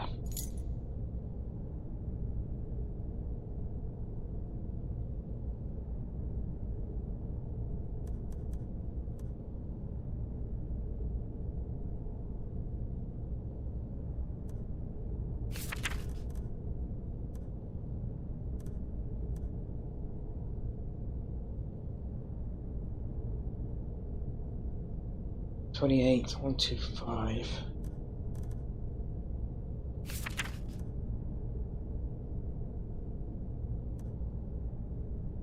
Nine, 12.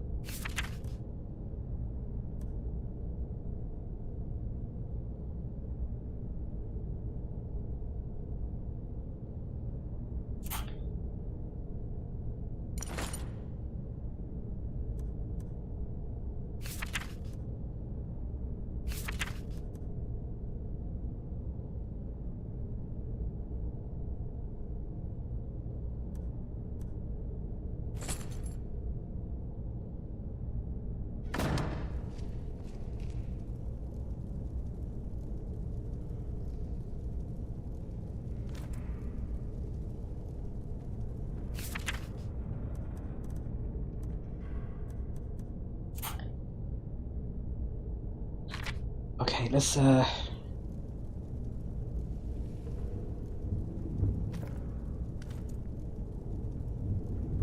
Oh. Was it? What?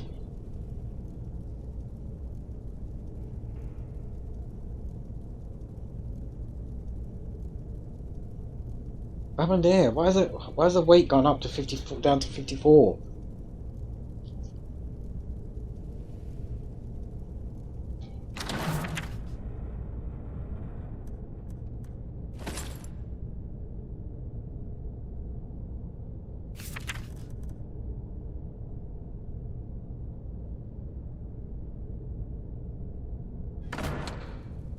I'm tired.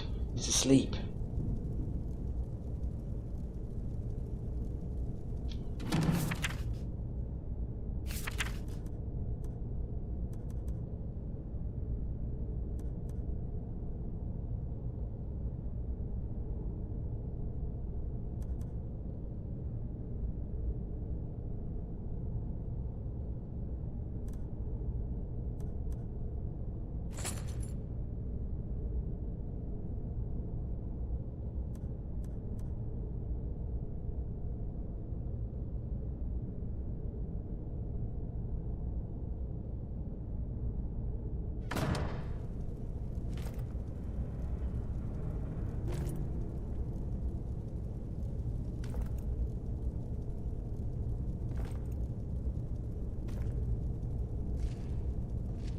No, let's rest here.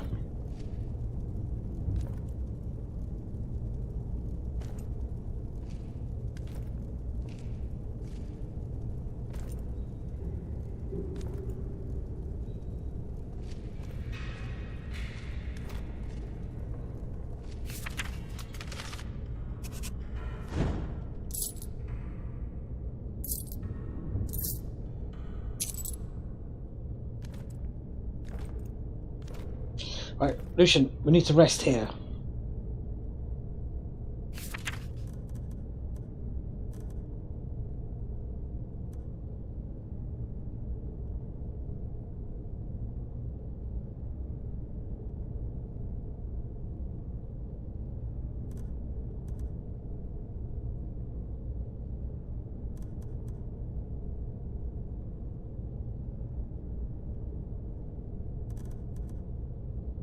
Well rested.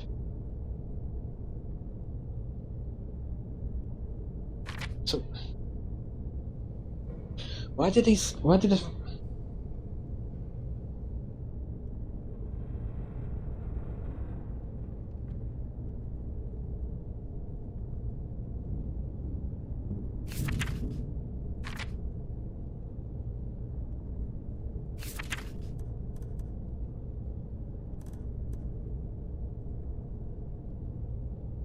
encumbrance?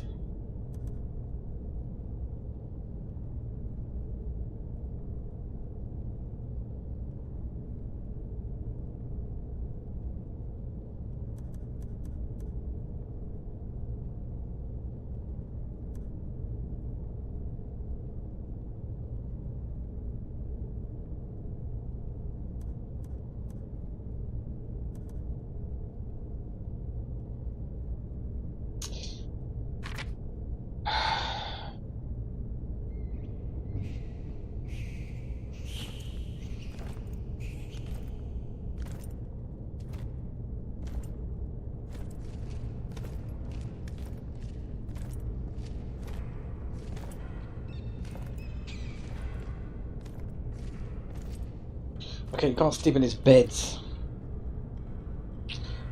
Oh, for fuck's sake, man. Fucking encumbrance bullshit. What the fuck? Why the fuck is it turned to a 63? What the fuck? Doesn't tell you anything. Why?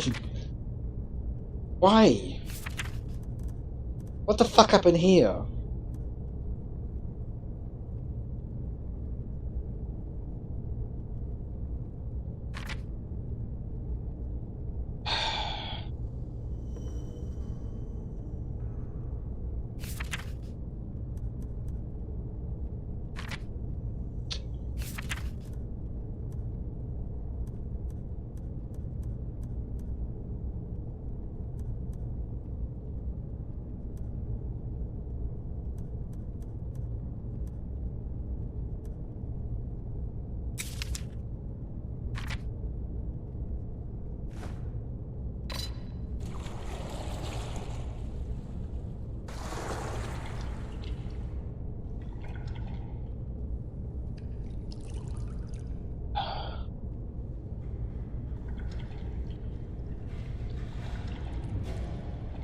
Weird.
Oh, fucking hell. God, this encumbrance is so fucking annoying.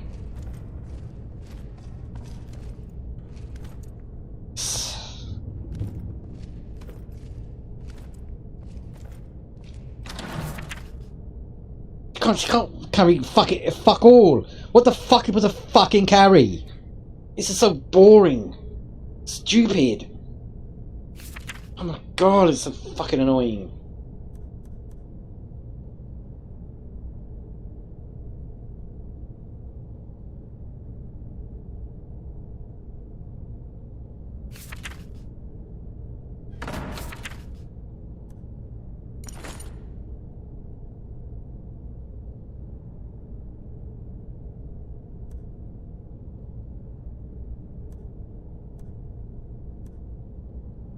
Just carrying fucking food and fucking plants.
Alright. Okay.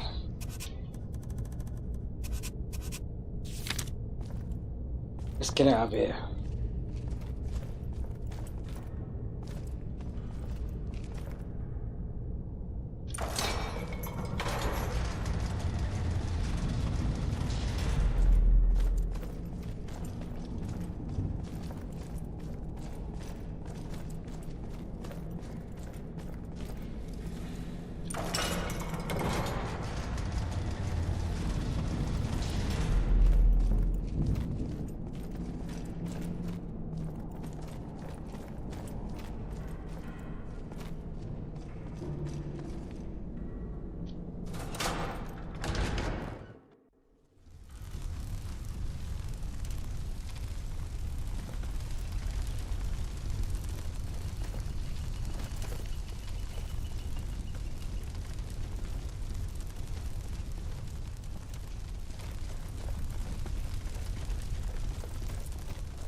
Right.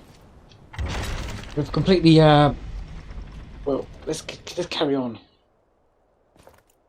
Let's see where this takes us.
Wait, I can see there's a wolf over there. Be careful. Don't let it see us. Don't let it see us. Don't let it see us.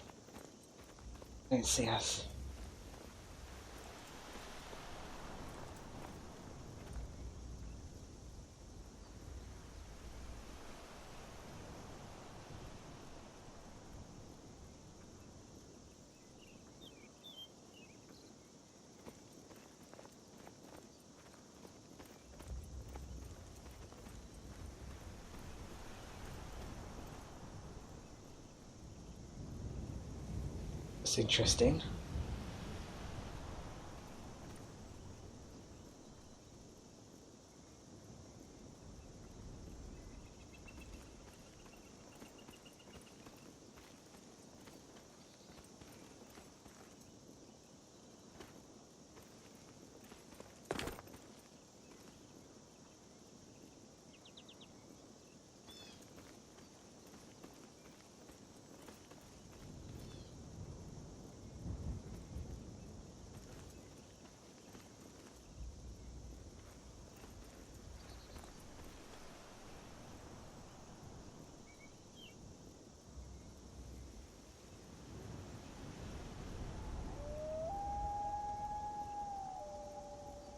Wolves.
This is over. Ow!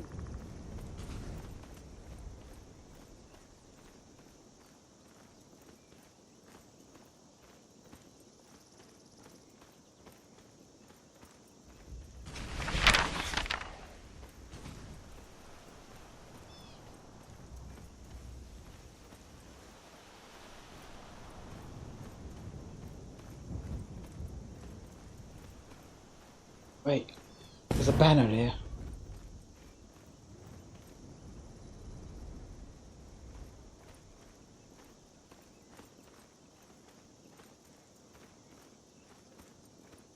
What banner is this?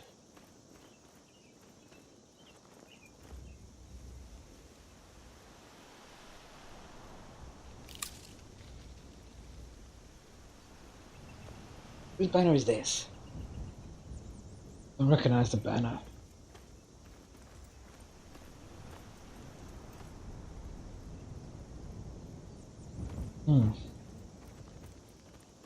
I'm sure. Oh, is that a town?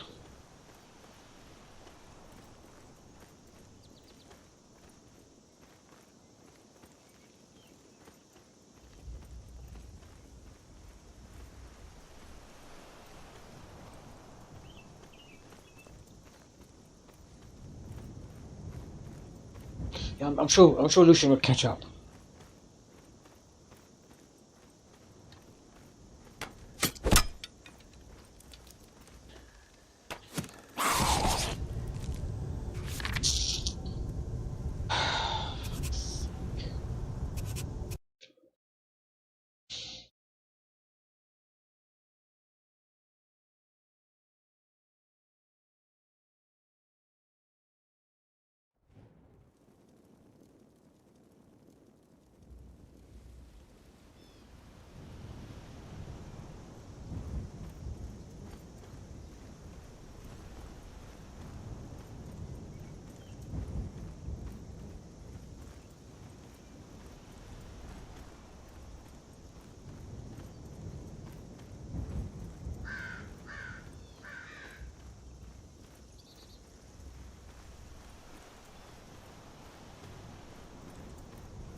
It's so fucking ridiculous how far they can fucking shoot.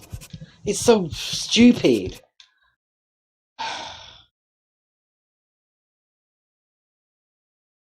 And they never fucking miss. It's so bullshit.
Well, I can't.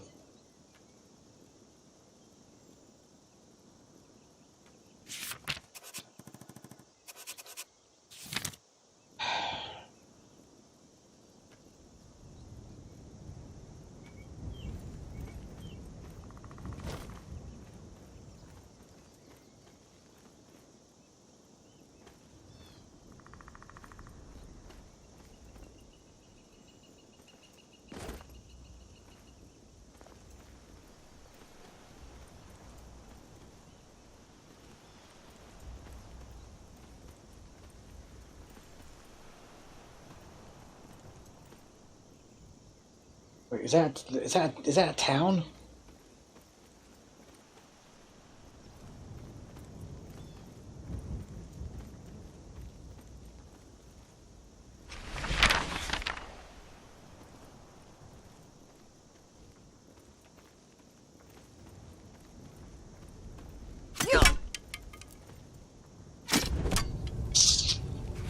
Fucking stupid fucking game.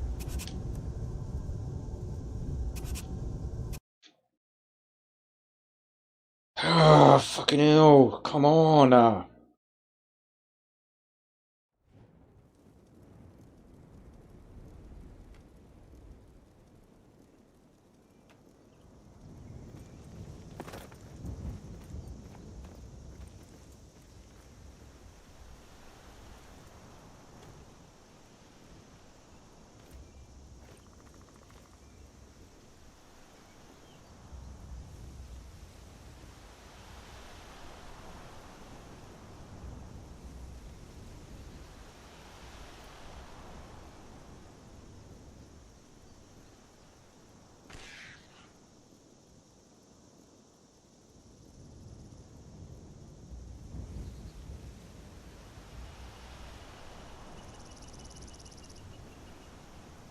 Well, my character can't use can't use bows and arrows and.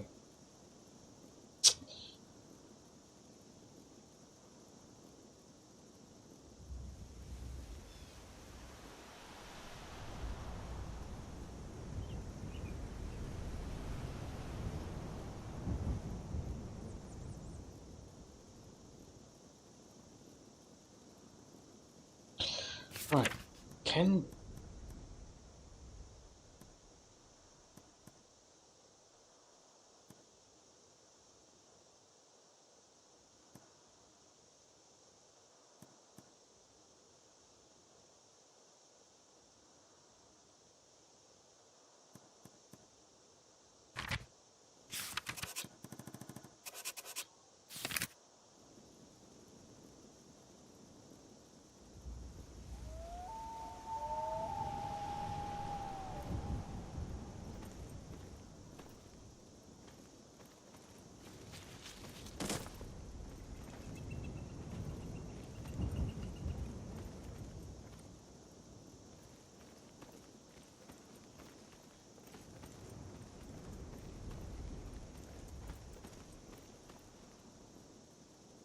There's a town down there.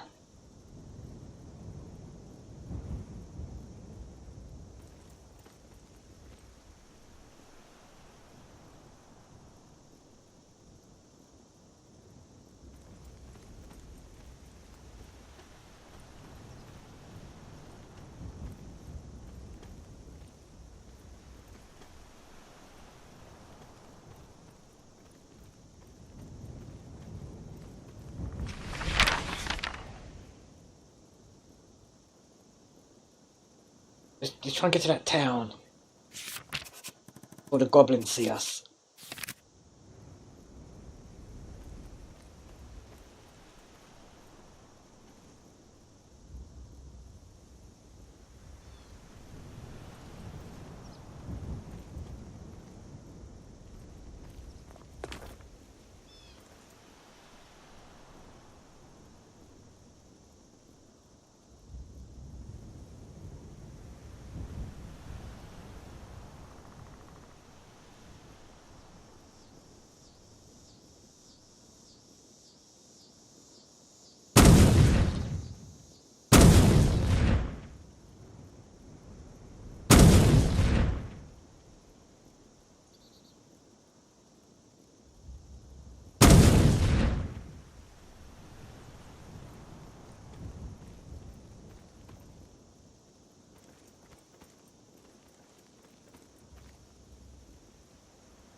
Okay, so the ones in yellow on the map, that means they haven't seen us yet. They're okay. Could avoid that one over there. Yeah, my senses are sensing.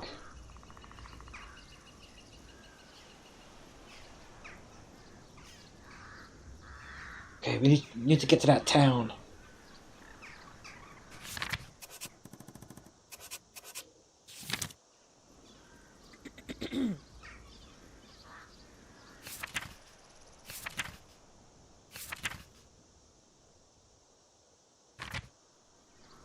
Thirsty.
Fucking stupid! Fucking hell, man. Lucian, what the fuck is Lucian? For fuck's sake, man.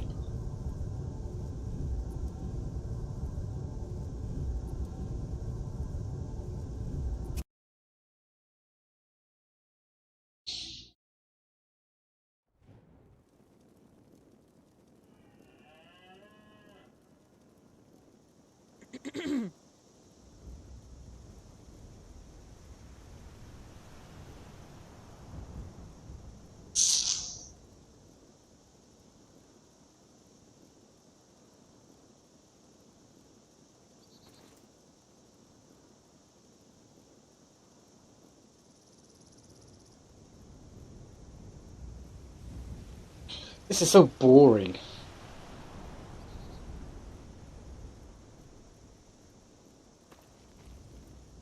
Right, let's try and take that other fucker out. Let's try and see if we can take that one out.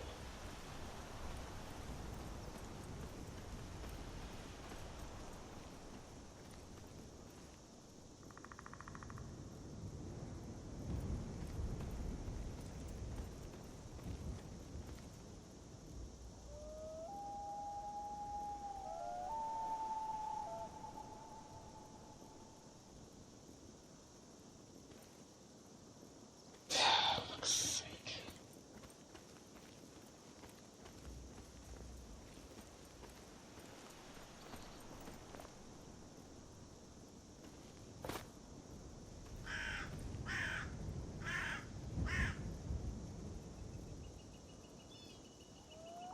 It's getting dark.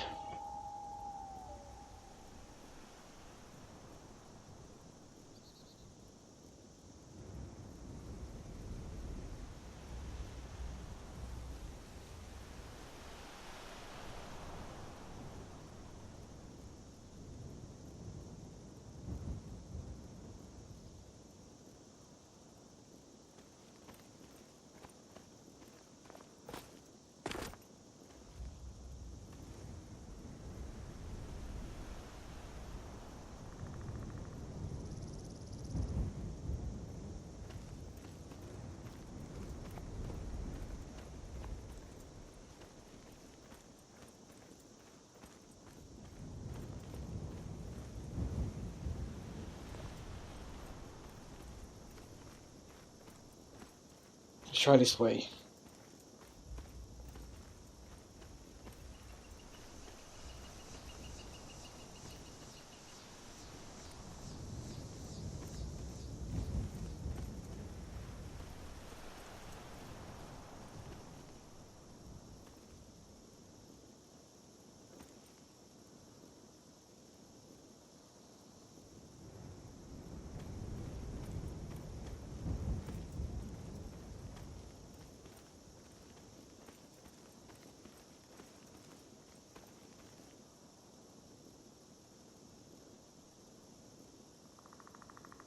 Okay. Hopefully Lucian will catch up.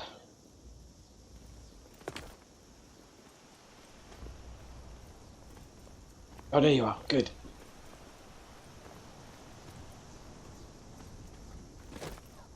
Okay, where are we?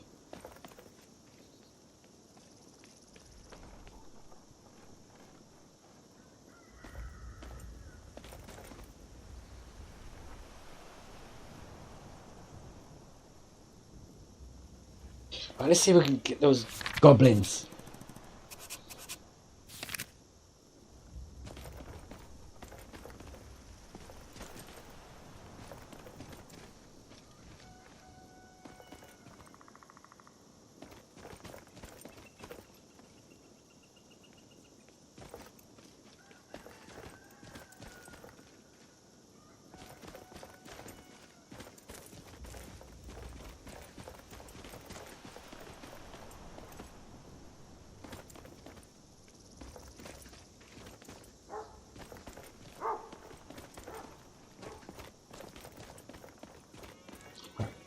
Where are they? Where's those goblins now?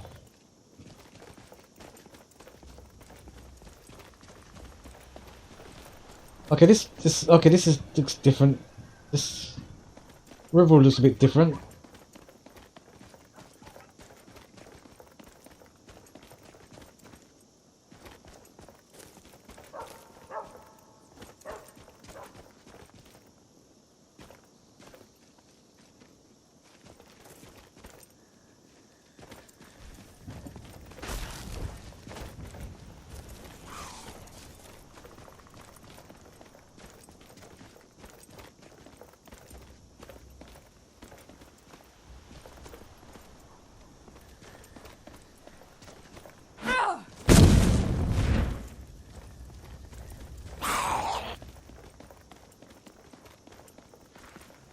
Smear, you won't leave here alive. Doing worse. Is that the best you can do? Look at this fucking goblin. I won't go down so easily. Or Sovngarde!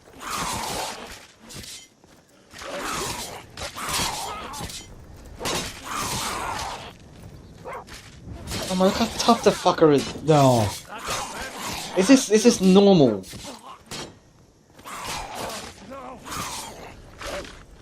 Is this fucking normal?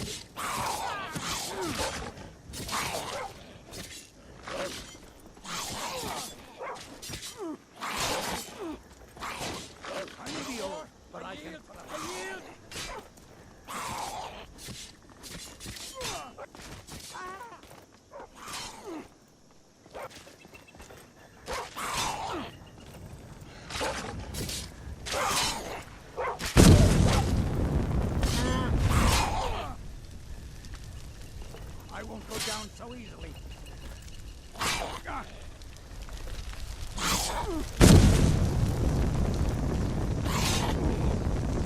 At least it burns.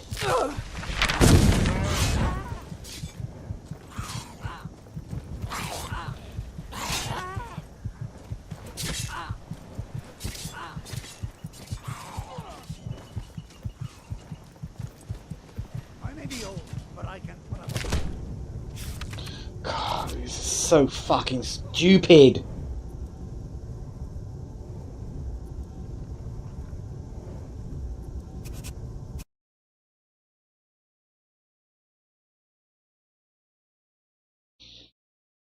What the fucking... I thought this friendly fire was turned off.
You're mine.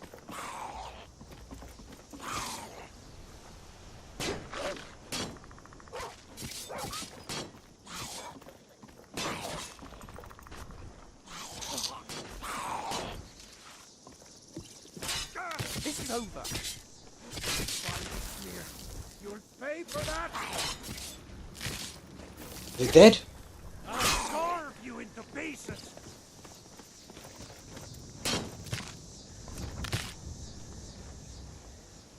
True lords never back down.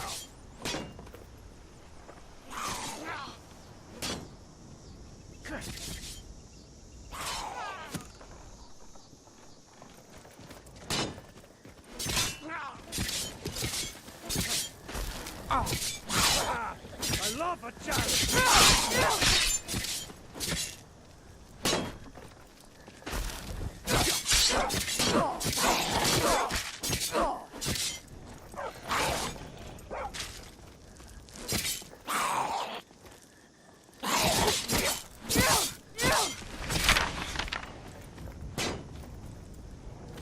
True lords never back down. That's what you want, huh? No.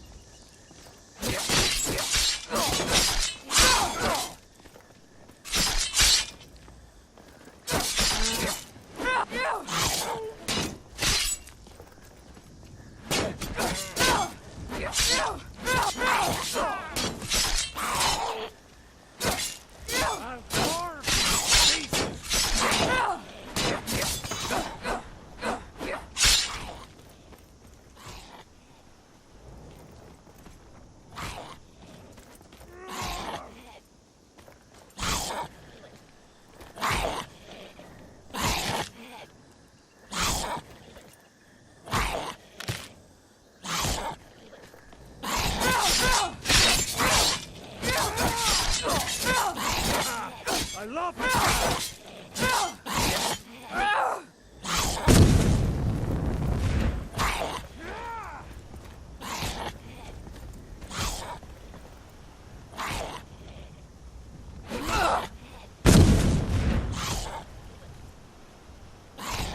Victory or Solengard!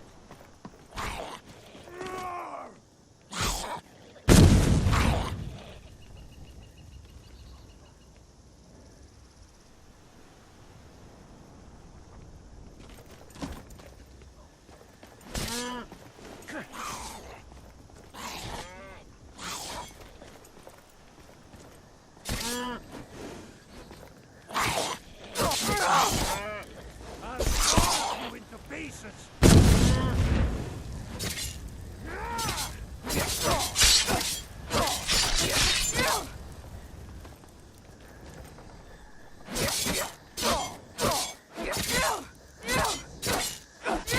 Victory or Solengard!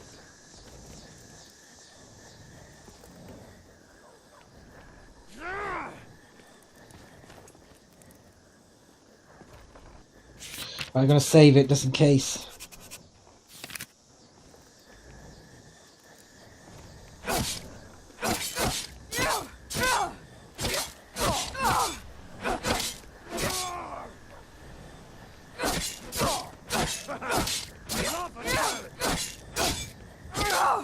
Is he dying? What's he doing?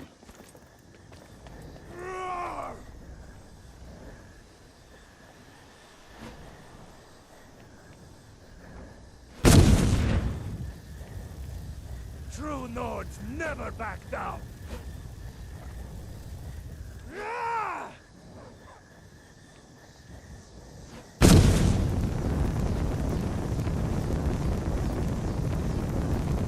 I'll carve you into pieces!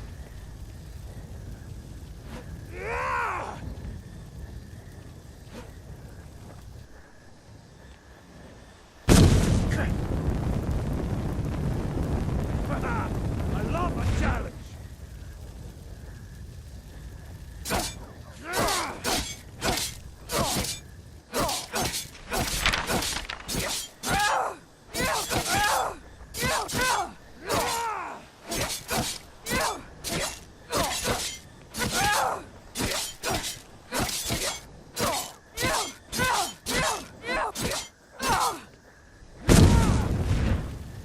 True Nords never back down!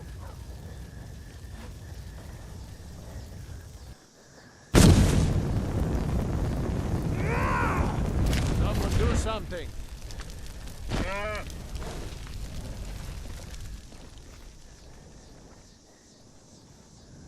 Okay.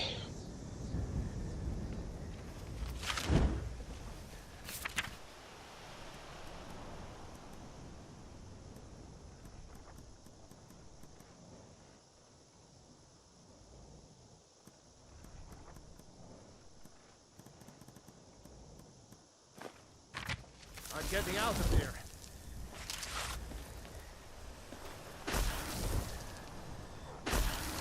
It's dead, Lucian.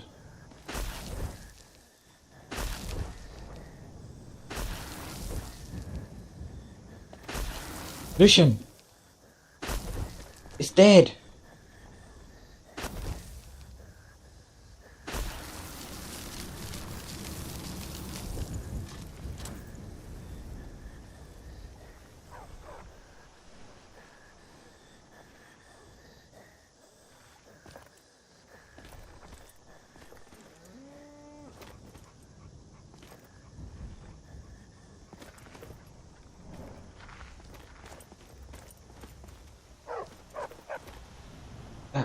So, who are you? Need something?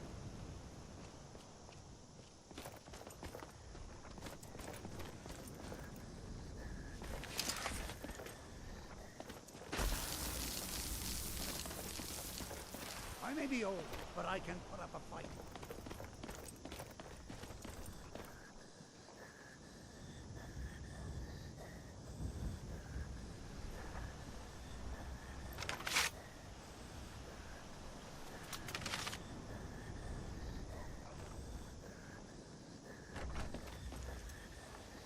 I won't go down so easily.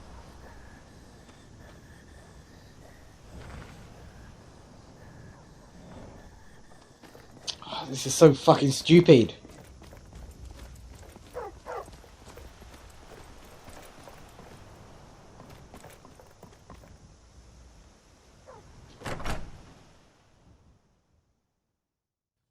Welcome. Let me know if you want anything.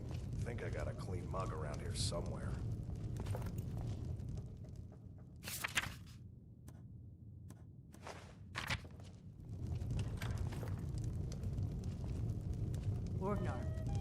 Borgnar, are you listening?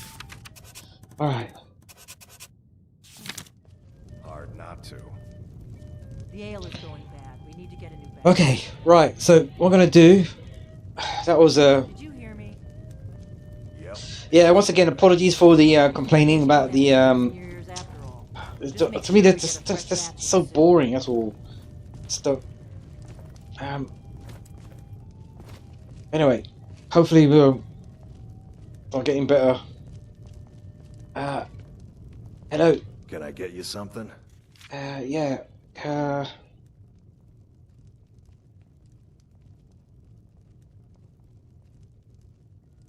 What can I learn about magic? Looking to blow yourself up? I hear that's what magic does to you. There's a college in Winterhold that teaches magic, unless that blew up too. Okay. Be a lot safer just to have the Jarl's wizard teach you a thing or two. Y'all, okay. Can you fulfill my water skins? Of course.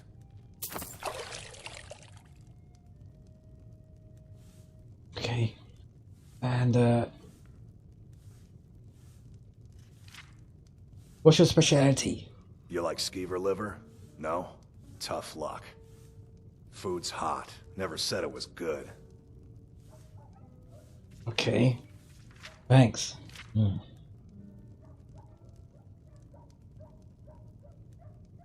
Any rumors floating about? Here, take a look at this.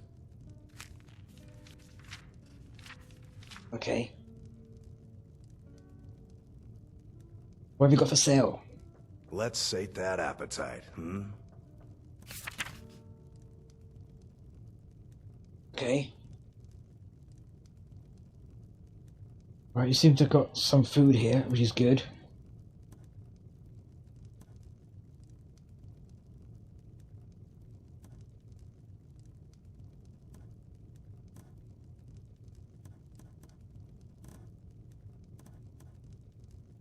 Rainbow trout.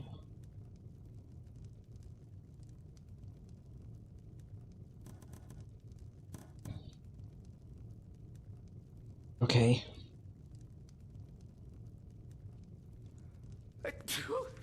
Excuse me.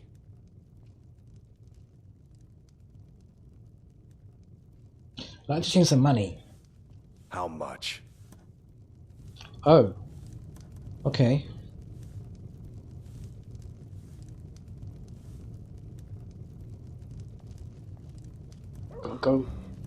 Gold mead. Okay, silver mead.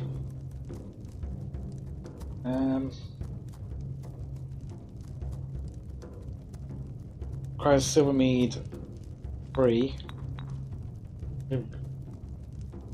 Requires 100 copper mead. Okay. Silver mead. 25 copper mead. Alright.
Okay, so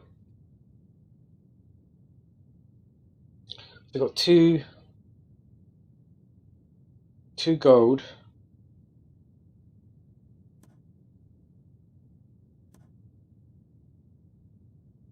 Value 100. Okay. So that's 2. So that's 100. Is that right? So 200 needs 6.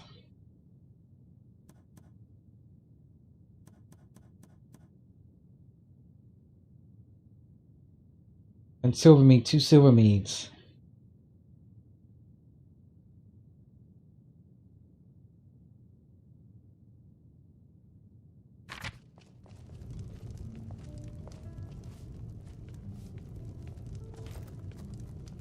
Right, Lucian, Yep. rest here. Okay, rest here. So long as you come back for me.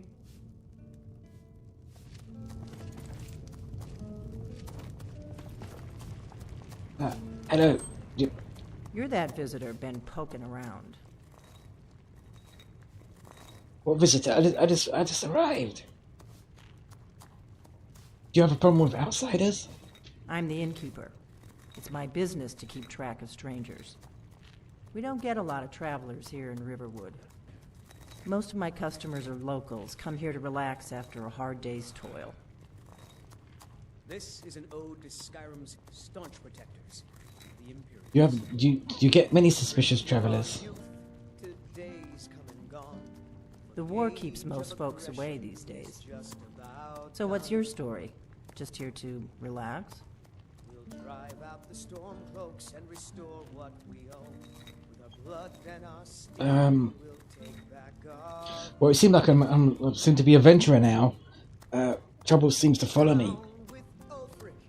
Well, there's something to be said for honesty, I suppose. If you're staying the night, I've got a free room.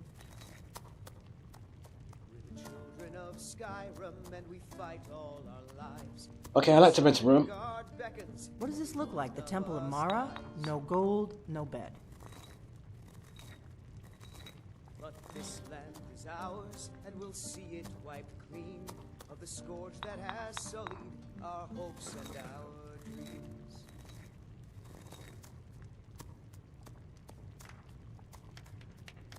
Okay. Right, okay, thanks.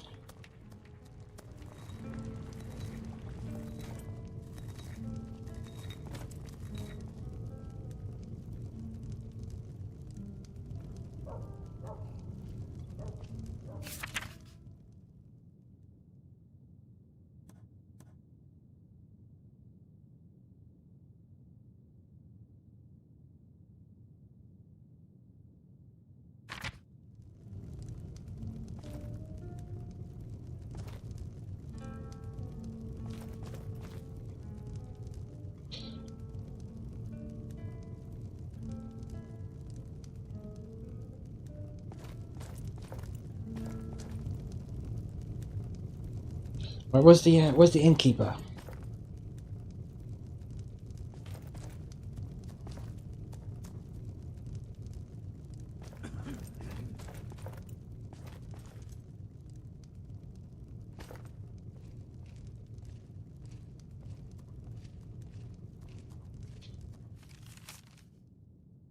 Wanted.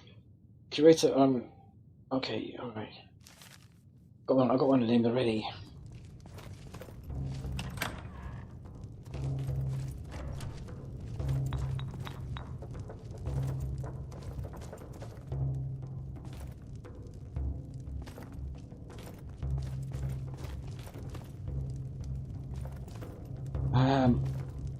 Where's the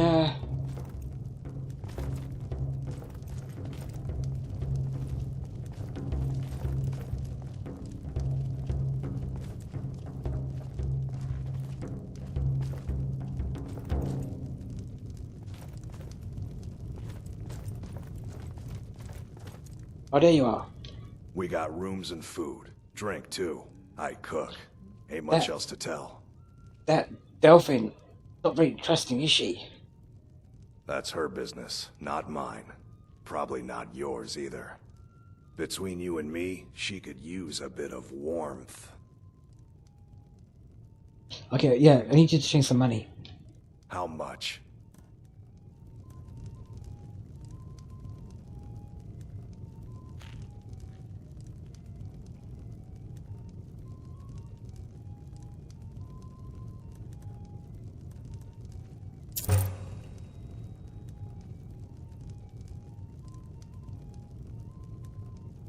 Thanks.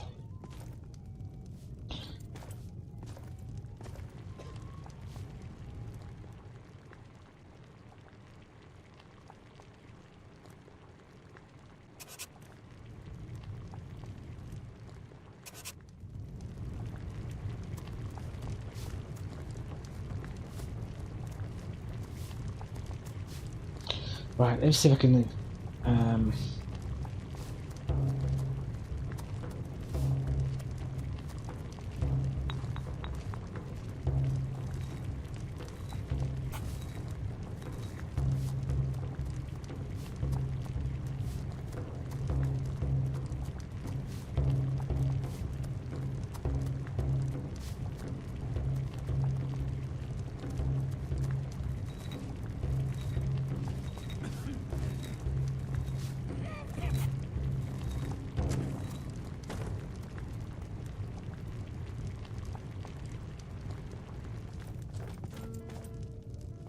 Need a room? Top drink for the thirsty, food for the hungry.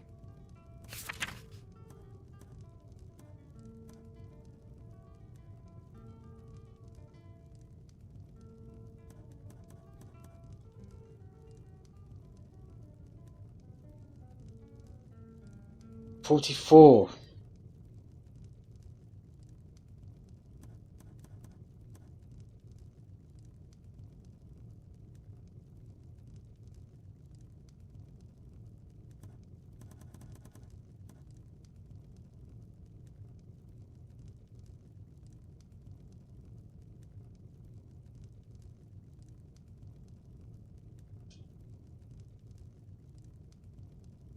Mm-hmm.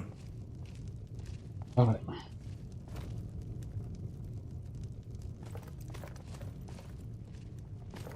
Where was Delphine? You're that visitor been poking around. Okay, we'd like to rent a room. Sure thing. It's yours for a day.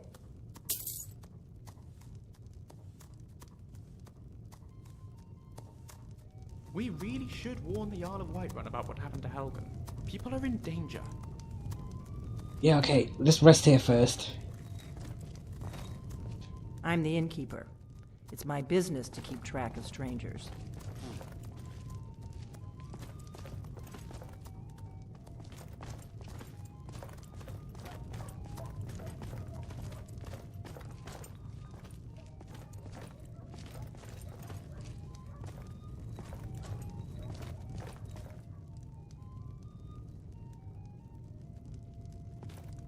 Alright, so I'm going to end the stream here.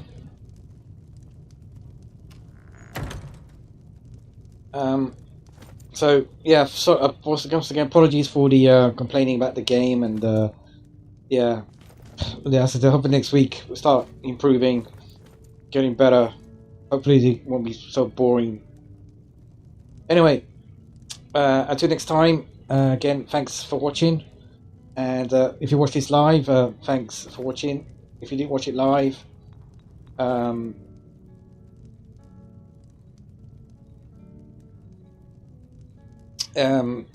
thanks again for watching. Okay, until next time, until next week, thanks and goodbye.